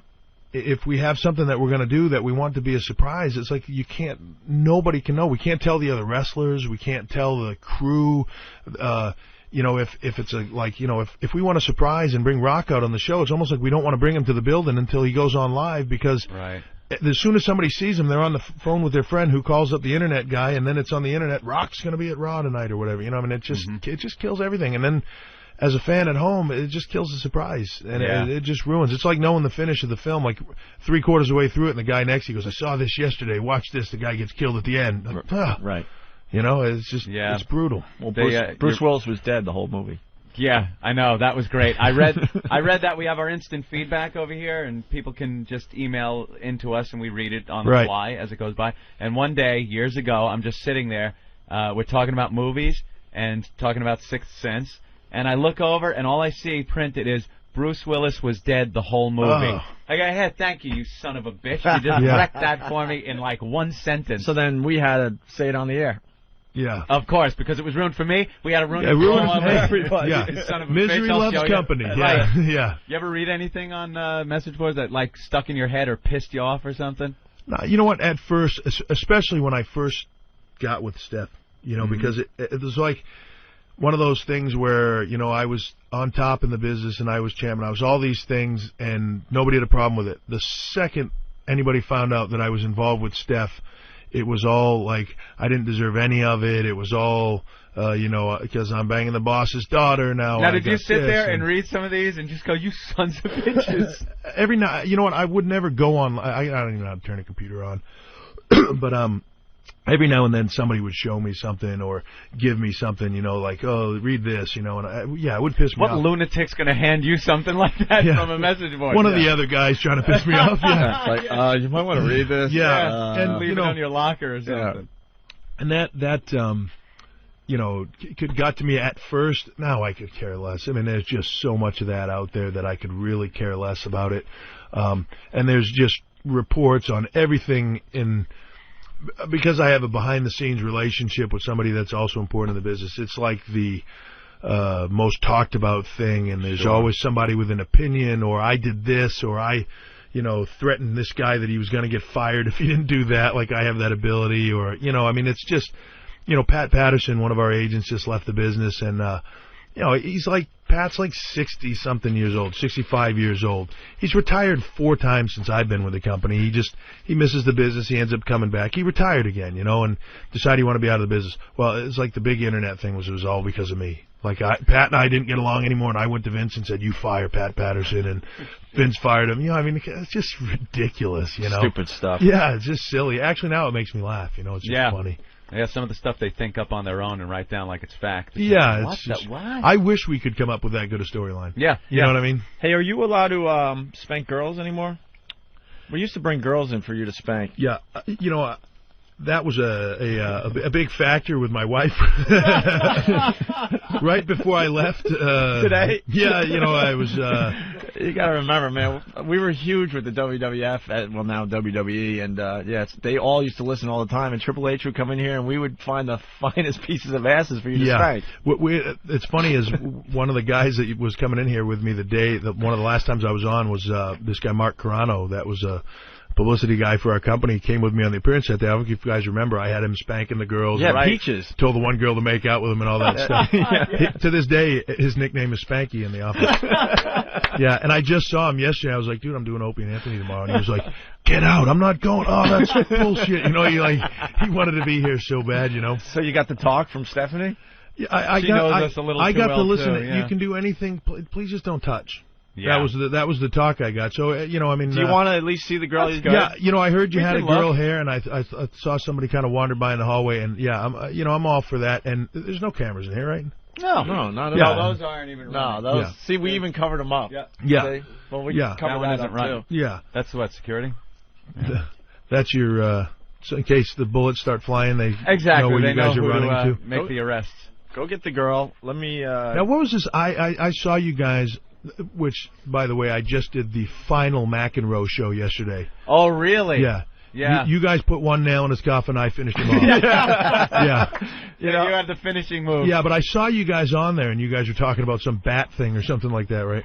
Oh, there's the it's the famous they edited wiffle ball bat. They edited our interview big time. I'm sure they did. We got really into describing what goes on with that bat, and it never made air. It's the wiffle ball bat challenge where the girls tried to. I think we retired it. Yeah, they try to get that black mark closest to the middle of the bat, and whoever does at the end of the year wins a prize. Wow, that's pretty impressive, though. You know what's even more impressive? It's from the handle end. Yeah. Yeah, well, this is where the lung blew out right there. Triple H. Yeah, we were on John McEnroe the night that the Red Sox won the World Series for the first time in 86 years. Really? No one saw our appearance except for you. Trust me. Usually when we're on TV, you get a lot of email and your family call and saw you on TV. Not even family members called. Were to you say guys they saw aware on TV. of the McEnroe show's ratings? Oh yeah, it was. In I don't place. care if every other station was blacked out, nobody would have seen it. Yeah, it was in last place to begin with, and then the Red Sox decided to win a World Series for the John's first time. a nice enough guy too. He was great. We had a lot of fun with him. It just didn't. No, I had a blast on there yesterday. He's just unfortunately didn't work out for him. But he was doing like a 0.00 rating, and I think that's pretty much the end of the road for you. That's done. In the TV business. There's no really going to the boss and saying, I think I could build on those numbers. Yeah, no. Nothing there. We're hearing Triple H has to go. The WWE every Monday night, 9 to 11, Monday Night Raw. And say hi to Steph for us. I will. Absolutely. She wanted me to say hi to and you Shane. guys. We haven't talked to Shane in a while. She really digs you guys. You guys should have her on here sometime too. She loves coming on these shows. She likes you guys a lot. So all right, it's a lot of fun. I want to thank Triple H for stopping by today. Always a pleasure. Old friend of the show. He'll be back. You guys can have me on anytime you want. Yeah. What are you doing tomorrow? Hey, this is the Game Triple H. You are listening to the worst of Opie and Anthony. Like punch sound, woman scream, Opie and Anthony. That's right. Opie and Anthony. Is my mic working, Opie? Can you check? Yes. Is my microphone working? Shut up! It's Whip 'em Out Wednesday on the Opie and Anthony Show. Oh, boy. If you need a WOW sticker for your car, Eric, what's the address again? You can send a self-addressed stamped envelope right to us here in New York City, and we'll send the stickers out immediately. The address is 111 West 57th Street, Suite 500, New York, New York, 10019. All right, very cool. And we'll send those stickers out immediately. Immediately. Oh, boy. Girls are here, and I hear they're very nice. We got Very three nice. girls from The Apprentice entering the studio. We have Elizabeth, Ivana, and Stacy R. Where are the serious only phone calls? Yeah, that are well, coming in? they're still calling. Oh, okay. They're calling. We're screening. We're looking for questions that we could ask the ladies. Serious questions only today, right? Right, sure. So why don't we bring them in the studio here? Bring the girls When in. is Gene Simmons calling? 9:30, I think. 9:30? Supposedly, yeah. I thought it was 9. No, 9:30. They were 9. What time is Gene Simmons calling? 9:30. 9:30? 9:30 for Gene Simmons. Making her pose just like the pictures. Hey, guys. Hi. How are Hello. you? Hey, good. How are We have 2 mics for 3 girls. Sorry. All right, we'll share. So you guys could figure out what's going to work for you. Half a mic. Half a mic each, right? So it's Elizabeth, Stacy, Yes. and Ivana. Ivana. I'm sorry, Ivana. Well, it has the IV. I was thinking Ivana. Yeah, Ivana. And they're from the Apprentice, a show I gotta admit I've never seen. It's okay. You're not the first. No, it's getting the show is doing great. We've never seen it either, so it makes all of us. We're better off if you don't watch the show. I didn't watch last week. What season is it? Is this the first? This is the second season? Second season. Second season, and all 3 have been fired. You guys all got voted? Almost 16 people at this point have been fired. How many are Almost left? 16, 15 and a half. Was Donald nice to you? No. No? Is he a dick? I wouldn't go that far. I met him once. He was really mean to me. I asked for a picture. We don't talk about Donald's dick. Why? Ooh. Wow. I kind of like that. Out of the gate, I like Naughty. They're very naughty. Yeah, he was We're kind not of, going down that path, Elizabeth. He was very mean to me when I met him, so I was wondering if he was mean to you. He's just a caricature of himself. He's just like the most extreme form of him. Everything is, that's what I think. I think everything's exaggerated. Okay. and that's what makes great TV. Yeah, he's the biggest and the best. Yeah. All right. And everything is in the most. industry. Biggest and the best. Are we still talking about his dick? Are you all lawyers? All of you lawyers? No. No, Stacy's a lawyer, right? Yes. And what did you guys do before The Apprentice? I own my own marketing consulting firm. Wow. Yeah. What did you market? Mostly consumer products. Very good. I spent the last 5 years in venture capital, investing in technology companies. Oh my God, we got smart girls. That's the only reason why I invite these ladies. We're not used to having smart girls in the studio. Usually when we ask that question, we don't get answers like that. No, I've been stripping for 5 years. What is venture capital? What is that? We provide capital for startups. So if an entrepreneur has an idea, we sort of evaluate the idea, see if it's going to be a big opportunity, and then if it works, you'll invest in it. Give them money. Yeah, okay. Give them money. And didn't you graduate like top of your class too in your MBA program? She's pointing to me, Elizabeth. I Yeah. guess. Yeah, I graduated top of my class. Didn't How think about she you, was Stace? talking to Jim Norton. I dropped out. Suicide attempt in high school. LOL. They think you're kidding. I know. Ouch. You want to see the scars on his arm? Now, Elizabeth, you got the boot first. No, Stacy did. Why did they kick you off? I know he fires people. That's his big thing. But I've never seen the shows. Why did he throw you off? I think he was just looking for someone to take a risk, and I was not going to go out there and just blatantly disregard what my project manager was doing. I mean, my project manager was slacking. He wasn't really doing much, and I just kept complaining about it. They didn't like that. No, but at the end, you were like, I would love the opportunity to be a PM. Like, you were like, I will step up to the plate. Give me the opportunity to do that. Yeah, I did that, but it was too little, too late. Whatever. I got to go party for a month afterwards. It Anyway. sounds like our Washington meetings. Yeah, it's Like corporate talk. I'm not used to PMs listening. and I'm not used to listening to smart project girls manager. talk. Oh, project manager, PM. It's the same thing. Yeah. Sorry, Sorry, abbreviation. Yeah, could you dumb it down for us and our listeners? They might be a little too smart for our audience. And who is your project manager? That time it was Wes. And that's another contestant. Yeah. Yeah. And then he's like your boss or something? Basically, the way it works is that one person on each team is nominated to lead the task, and they dole out orders, and people are supposed to follow them, and whether or not they follow them, it's up to them. Bless you. Don't mind him, a little hepatitis. And basically, if the team that wins gets a prize, and the team that loses goes to the boardroom, and one person's fired at the end. Right, okay, so the winning team doesn't have to worry about getting thrown off. Exactly. Like the immunity idol. they all basically have the same angle going, It's true. It's like Survivor or something, yeah. Yeah, the only difference this season was last season they didn't have exemption, which is like immunity from Survivor. So this season it was different because if you won, then the project manager would have exemption, which is just immunity. I got to ask a question, too. When you win, you get the job, right? That's basically you guys are fighting. Now, the guy that won last year, how much money does the job pay? Was it a guy who won? Yeah. Oh. We don't know his name. We don't I know, want I love it. But it's I good love that you it. assumed it was a guy. I'll tell you how. No. Hold on there, Gloria Allred. I actually, I saw him, and the same day that Trump blew me off, they said that's the guy that won last year. So someone pointed it out to me. Backpedal. No, at the Trump roast, I was there. Very popular friends. But I wanted to know, like, what kind of pay? Is it a high-paying job, or is it what is it? $100,000 a year, $200,000 a year, or more? $250. Oh, okay, that's and nice. for a lot of people in this group, it's a pay cut. Really? Oh, Yeah. really? Yeah. You guys making a lot of cash? Some people. Nice. Some people? I think the lawyer means her. For her, it's a pay cut. But there are people who have been practicing for 5 years. There are people who've been out in the work world. You're for a lawyer? 15 years. Yes, I'm an attorney. You're an attorney. You went through everything and you've practiced law. Yes, I'm currently practicing. Currently practicing What kind of law? I do corporate work. I work on hedge funds. Oof. Hedge funds. Bottom line is don't argue with Stacy. I guess not. Don't argue with any of these girls, actually. I was on the phone with someone the other day, and they're like, oh, you can't argue with an apprentice, can you? That's really the bottom line. So hedge funds, those are the guys that kind of, I don't know what they do, but I know they make I just know hedge fund people make a lot of money. A lot of money. We know nothing. I know. Hedge fund, you sell bushes? I really am stupid. Uneducated boob I am. And then who got kicked off next? Elizabeth? Yeah. And That was me. And why did you get kicked off? I had a mutiny on my hands. A mutiny? Yeah. The team decided to kind of conspire and not do what we needed to do for the task. Mm-hmm. And since I was the odd one out, I got fired. Were you the project manager? I was the project manager. Ooh, now how'd you get that Huh? How'd you get that job? Picked it out of a hat, I think, that time. Oh, I Yeah. thought maybe that was based on skills or something. No, but it was actually a Anybody? marketing task, which is kind of what I do. So it was a cool task for me anyway. And was your team up for the challenge or no? Well, you could ask Ivana. She was on my team. Oh, Ivana, you were one of the ones that kicked her off? She was one of the ones that conspired against me.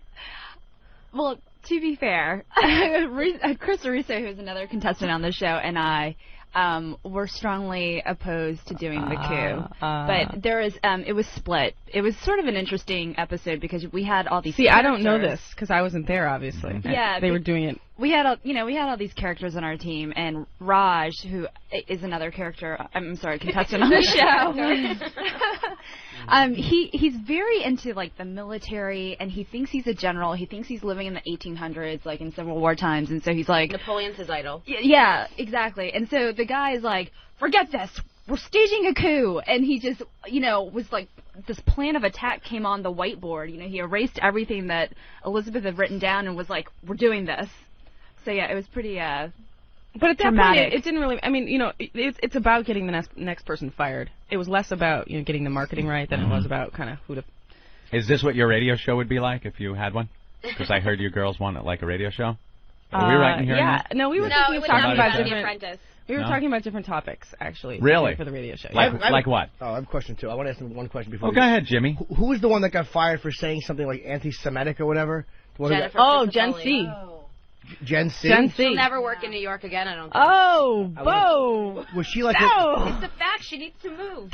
Was she like was she a creep or was she just nice who got misquoted? It depends on who you ask. Well, the C isn't from her last name, Jimmy. Define creep. Yeah. Well, you guys dealt with her, right? You were on the show with her.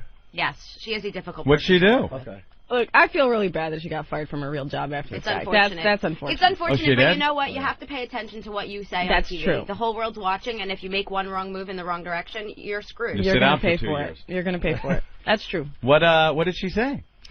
She said something like cheap Jewish women, something bad. We were basically, the task was to start up a restaurant, and our first customers were these two women. I don't know if they were Jewish. I'm Jewish. I don't know if they were Jewish. There were no identifiable features. I mean, they weren't wearing a big star. It was Friday. It was Shabbat, okay? Yeah. I mean, you really we don't know. So, but anyway, she identified them in her mind as Jewish, and she said that they were cheap Jewish women. Fat.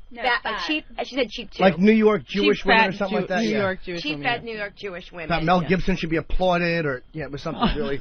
Yeah, well, she could go work for him. But to be fair, like the episode had blown that statement out of proportion because it wasn't central to our discussion in the boardroom at all. Yeah, it seems like It editing never is came up really in the handy with that, boardroom. with reality shows. Like, they edit a lot of stuff to make it look like you said stuff and had a little more meaning to what you said than you really meant. And It never came up in the boardroom. It's true. I mean, I never brought it up.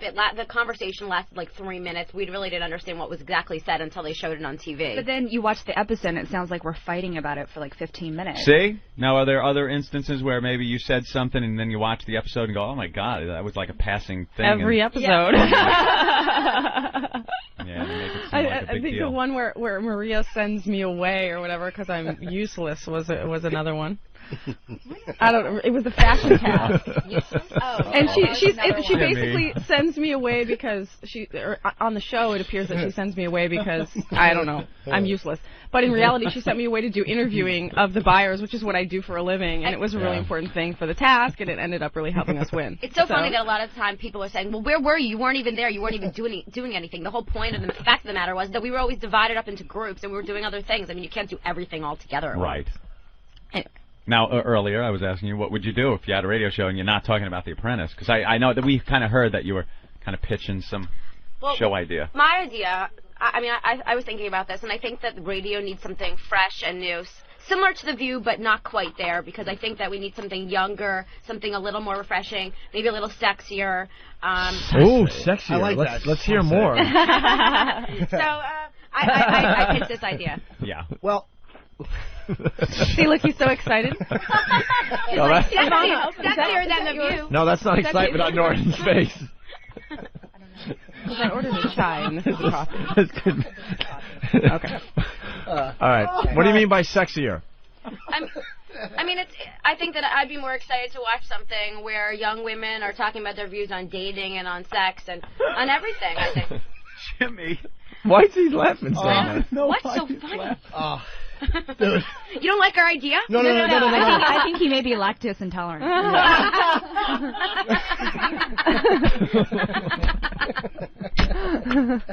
I just got nervous. What a despicable human being. I'm the one standing next to him. Oh, I'm sorry. Oh, no. Someone open the door. I just got nervous. What do you think those are for? Dude, these girls are so hot and They are. I'm sorry. You effing farted in front of them. Did you hear it and try to be nice? I did, but there was no way to avoid that. It was pretty loud. Like she was trying to be nice. Well, Jimmy's laughing here. And then he... Oh, no, I just... All right, enough already. Cut it out over there. There's 2 cans of Lysol there. Grab one. I have to apologize. He's literally shitting on our show. He is an awful, He didn't like man. the topic, Stacy. No, Try no. another one. I'm sorry, I just... Farting in the workplace. Drink more coffee, I Jim. just got nervous. I'm sorry. Ivana's trying to move as far away from you as possible. No, they're not bad, actually. They're not bad.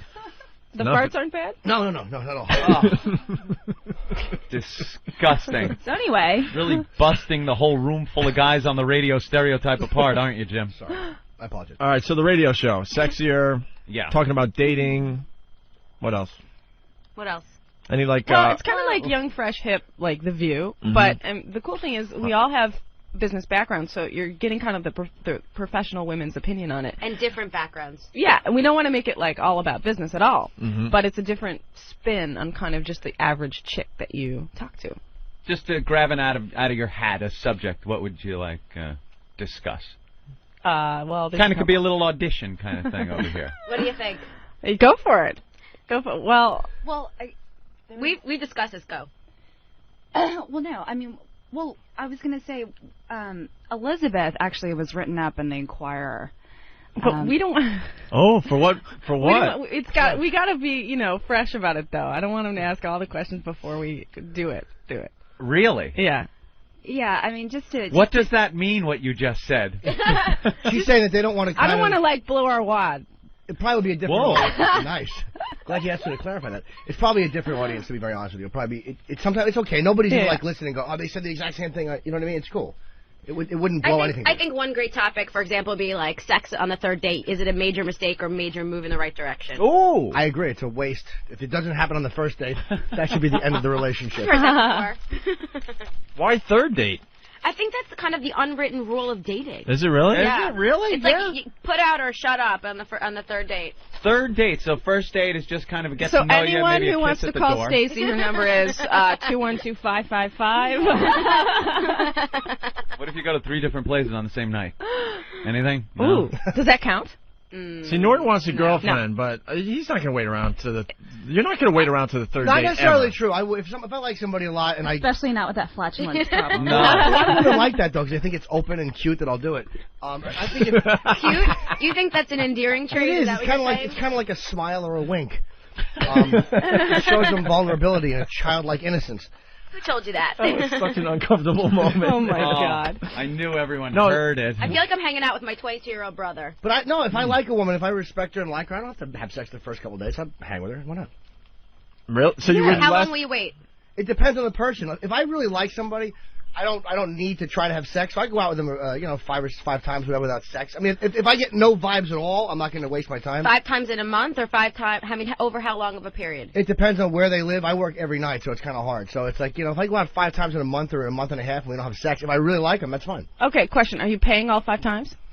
I got to get to... Good Huh? Wait, how do you know he pays for it? We're asking if he Well, pays. I know I'm assuming to get a girl to go out with him 5 times, he's paid at least once or twice. Get a girl to go out with you, you have to pay. Probably. Will I pay on all the dates? It depends on how much money she has. I mean, if she's somebody that doesn't make a lot of money, and I know I have more, it's like, I don't mind. Why not?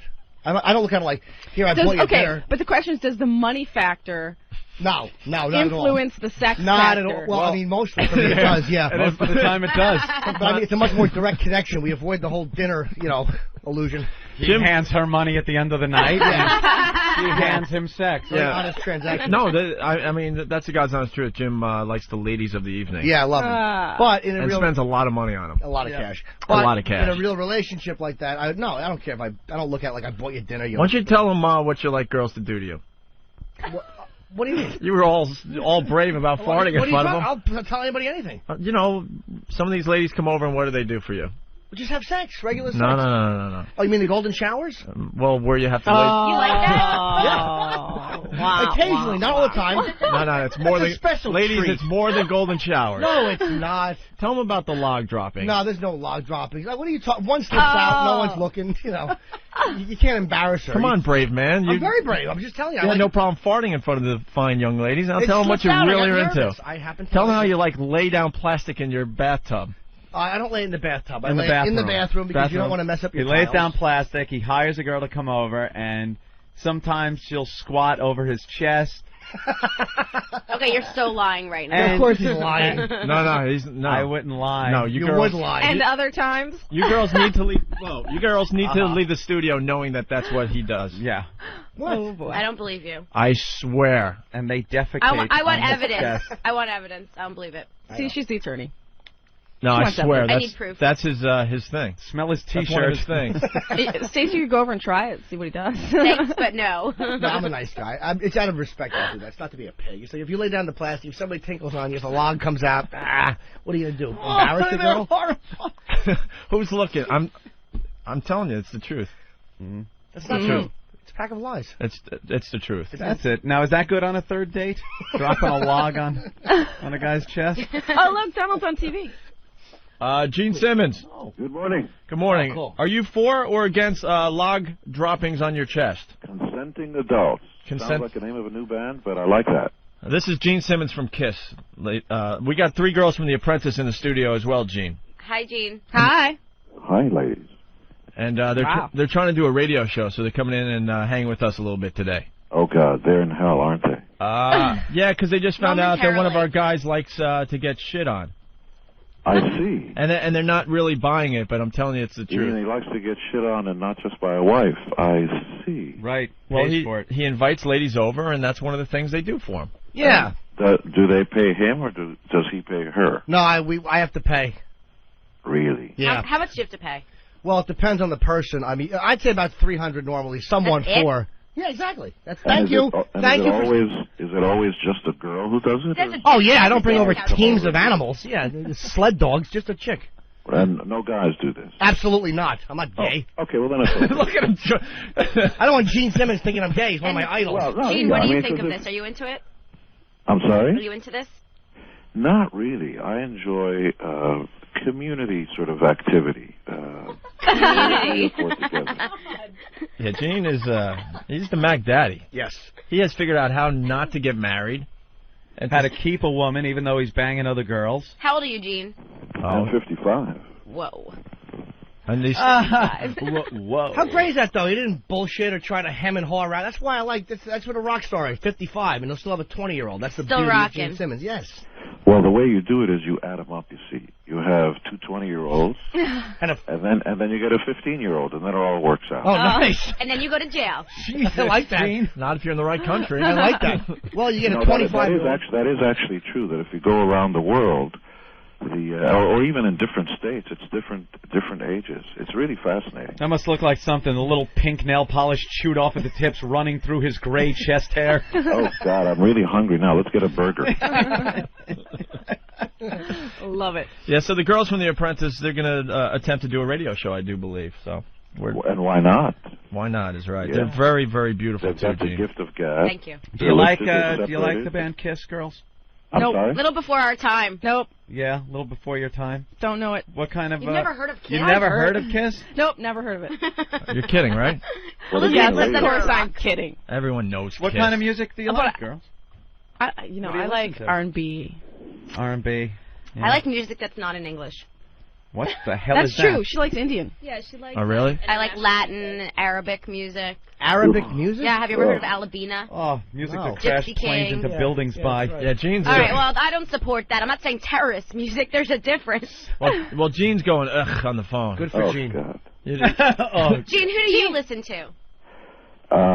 Actually, I like the sound of women. Yeah. Good answer. Good Gene's answer. all Gene. about So like getting the Joni pussy. Mitchell. No, I don't mean musically. Yeah. I mean the music that comes out. We understand. Wait, I'm No, not we sure. don't. I We want to don't hear what know. Gene is saying. Gene, I'm sorry. What's Sorry, Gene? Gene. Go ahead. I like the music that happens when she's out of control. You should sing in falsetto more often. That's beautiful. With that big Gene Simmons. What are the ladies going to be calling their radio show? Yeah. Oh, you got a name for the show you want to have, girl? Ladies' lunch. Fantastic. Ladies Lunch. Ladies' lunch. I'm Hot a lunch? cop. What do you want? Sounds like a porno movie. And are they doing a satellite show or is it just for regular radio? They're going to try out for satellite radio, right? That's right, baby. Yeah. Yeah. Oh, well, then you've got to have a semi-respectable. You don't want to be like Opie and Anthony. You want to be respectable. Right. We already are. Gene, we always have had fun with you on the show, though. I know that, but I'm just saying this for You know their how much? show. You know how much Kiss product we have sold for you? Oh, wait a minute. You're trying to make me guilty. This is their radio show, not yours. You guys are already doing Opie and Anthony. They can't be second best. Hey, is Dimebag really going to be buried in a Kiss coffin?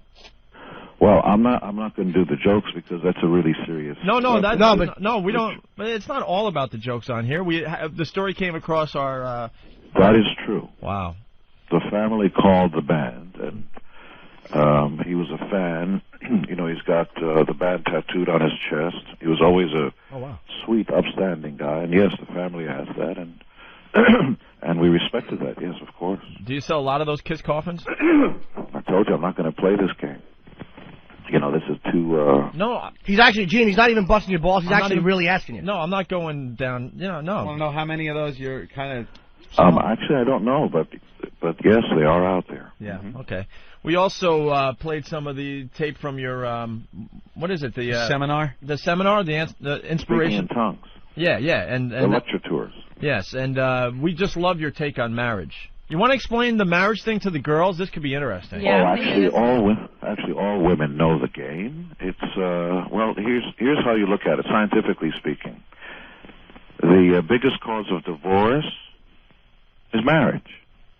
See how that works out? And the biggest cause of death is life. I mean. Well, you know why men die younger than their wives?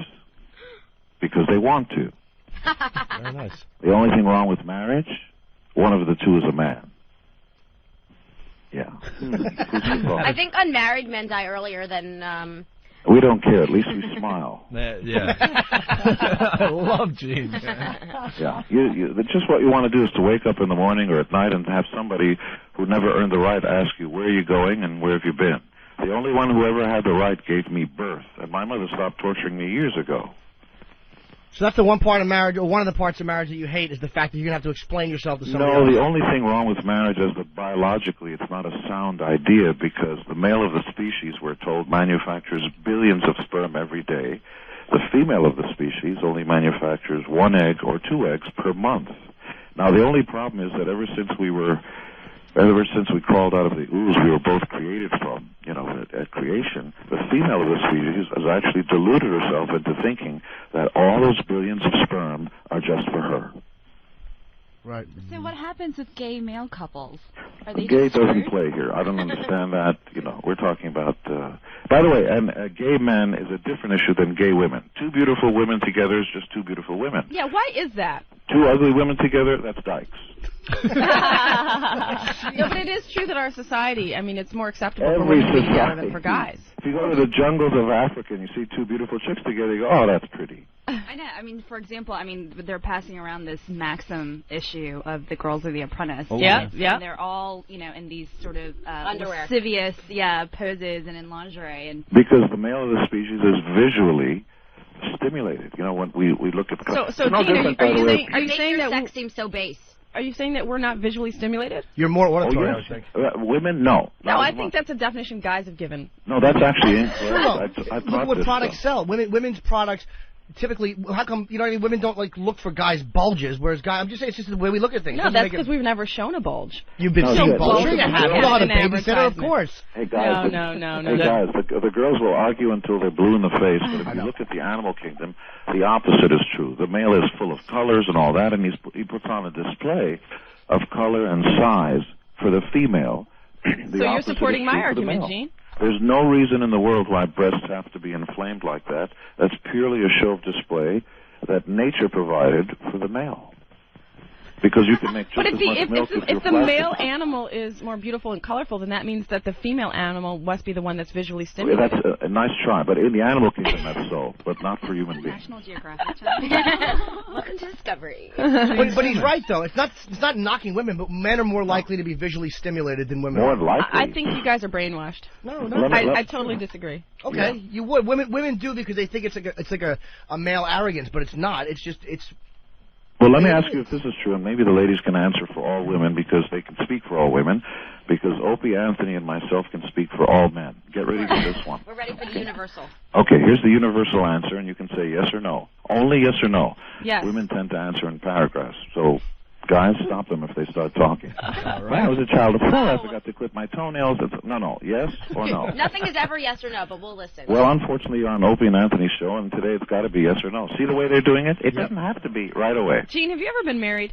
Can I ask my point? Everyone's like, no. Okay. He's got a great story. Here's how it works. 2 guys are talking and 2 girls are talking. And one guy says to his friend, listen, I've got a blind date for you. So his friend says, what does she look like? Okay, now 2 girls are talking. I've got a blind date for you. So her friend says, what does he do? Okay, but that's only because guys are more ugly than women. The paragraph starts right away. Blah, blah, blah, blah, blah, blah, blah. Just say yes or no. But he's right. No, if guys were just as gorgeous as women, we would say, what does he look like? He's right, though. But yes, you're out of order. Just yes, it's true, or no, it's not. No. You're being argumentative. It's true. Okay, they're lying on your show. We're sharing our opinion. Well, we disagree. We're allowed to. These girls are career women there, Gene. So that would be very interesting in what a guy does. Not that the guy's looks aren't important, but the first thing you're not going to think of is how big is his dick. You're going to think, what's he do? Is this guy something? And then it all would come from there. Is he a nice guy? Has something to do with his station in life. Right. And the more money and the more position he has in life, the more attractive he is. If he comes into a restaurant and everybody says, see that guy works for the sanitation department, he's not going to get it as easily as the guy who comes in, works on Wall Street, has 3 houses, blah, blah, blah. Mm-hmm. I asked where they went to school. I'm sorry? Yeah, see, Gene, I think, there are some women where that is true. I mean, you're talking to 3 professional women that support themselves, so I don't know, it might be a little different with us. By Allah, you know what? And I say this just kidding around, by the way. The ladies in the studio are 12 years old. You've got to wait until their biological clock kicks in, and then we'll see. Okay. Well, here's a perfect example. I wish I didn't have my period yet, let me tell you. It was much more fun at 12. What do you think attracts Donald Trump's, Melania her name is? She's gorgeous. What attracts her or Marlon Maples to Donald? I mean, he's not a bad-looking guy, but do you think that both of them are really hot women? They could definitely get better-looking guys. Well, do you think that these women are intelligent? Would Let's you start with please that. answer the guy's question instead of asking your own? So look, okay, let's isolate the variable then. If there's someone looking like Donald Trump and then having the same amount of money as he does. Right. So it's Donald Trump. Yeah. And then there's somebody who you're saying is better looking and has the same amount of money. No, that's not what was. No, that's I'm saying. I think a chick would. What attracts them? No. Okay, you're putting in the asterisk, which has the same amount of money. Yeah. I'm not saying that. What I'm saying is, if Donald Trump, let's use Gene's word, is a sanitation worker, does he have Melania? Well, just speaking from personal experience, I think what attracts women to Donald Trump is that he has a certain charisma. Yeah, he is a charismatic. There's a confidence and a charisma that it's called 9 zeros. He has 9 zeros. Man. Oh, these girls are so full of it. Oh, in all fairness, the women that he has been dating or is married are not necessarily. I mean, looking for like an ultimate intellectual, probably.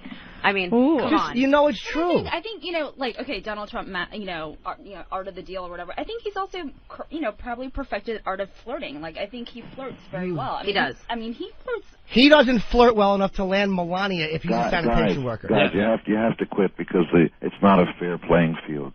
They're not playing honesty here. They're playing, but some of us are different. That's not what the question was. Well, so basically, Gene, because you don't agree with us, we're lying? Is that No, what you're I'm saying? saying that you actually agree that there are women out there who are different. That's true. But the guys are only talking about predominantly what seems to be the case. That's all. We're not talking about There are exceptions to the rule. of course. Yeah. Yeah, and Gene you've never been married, right, Gene? Or you tried it once alone? No, I've never done it. No, I can't. Okay, I wasn't sure if you did it a real long time ago.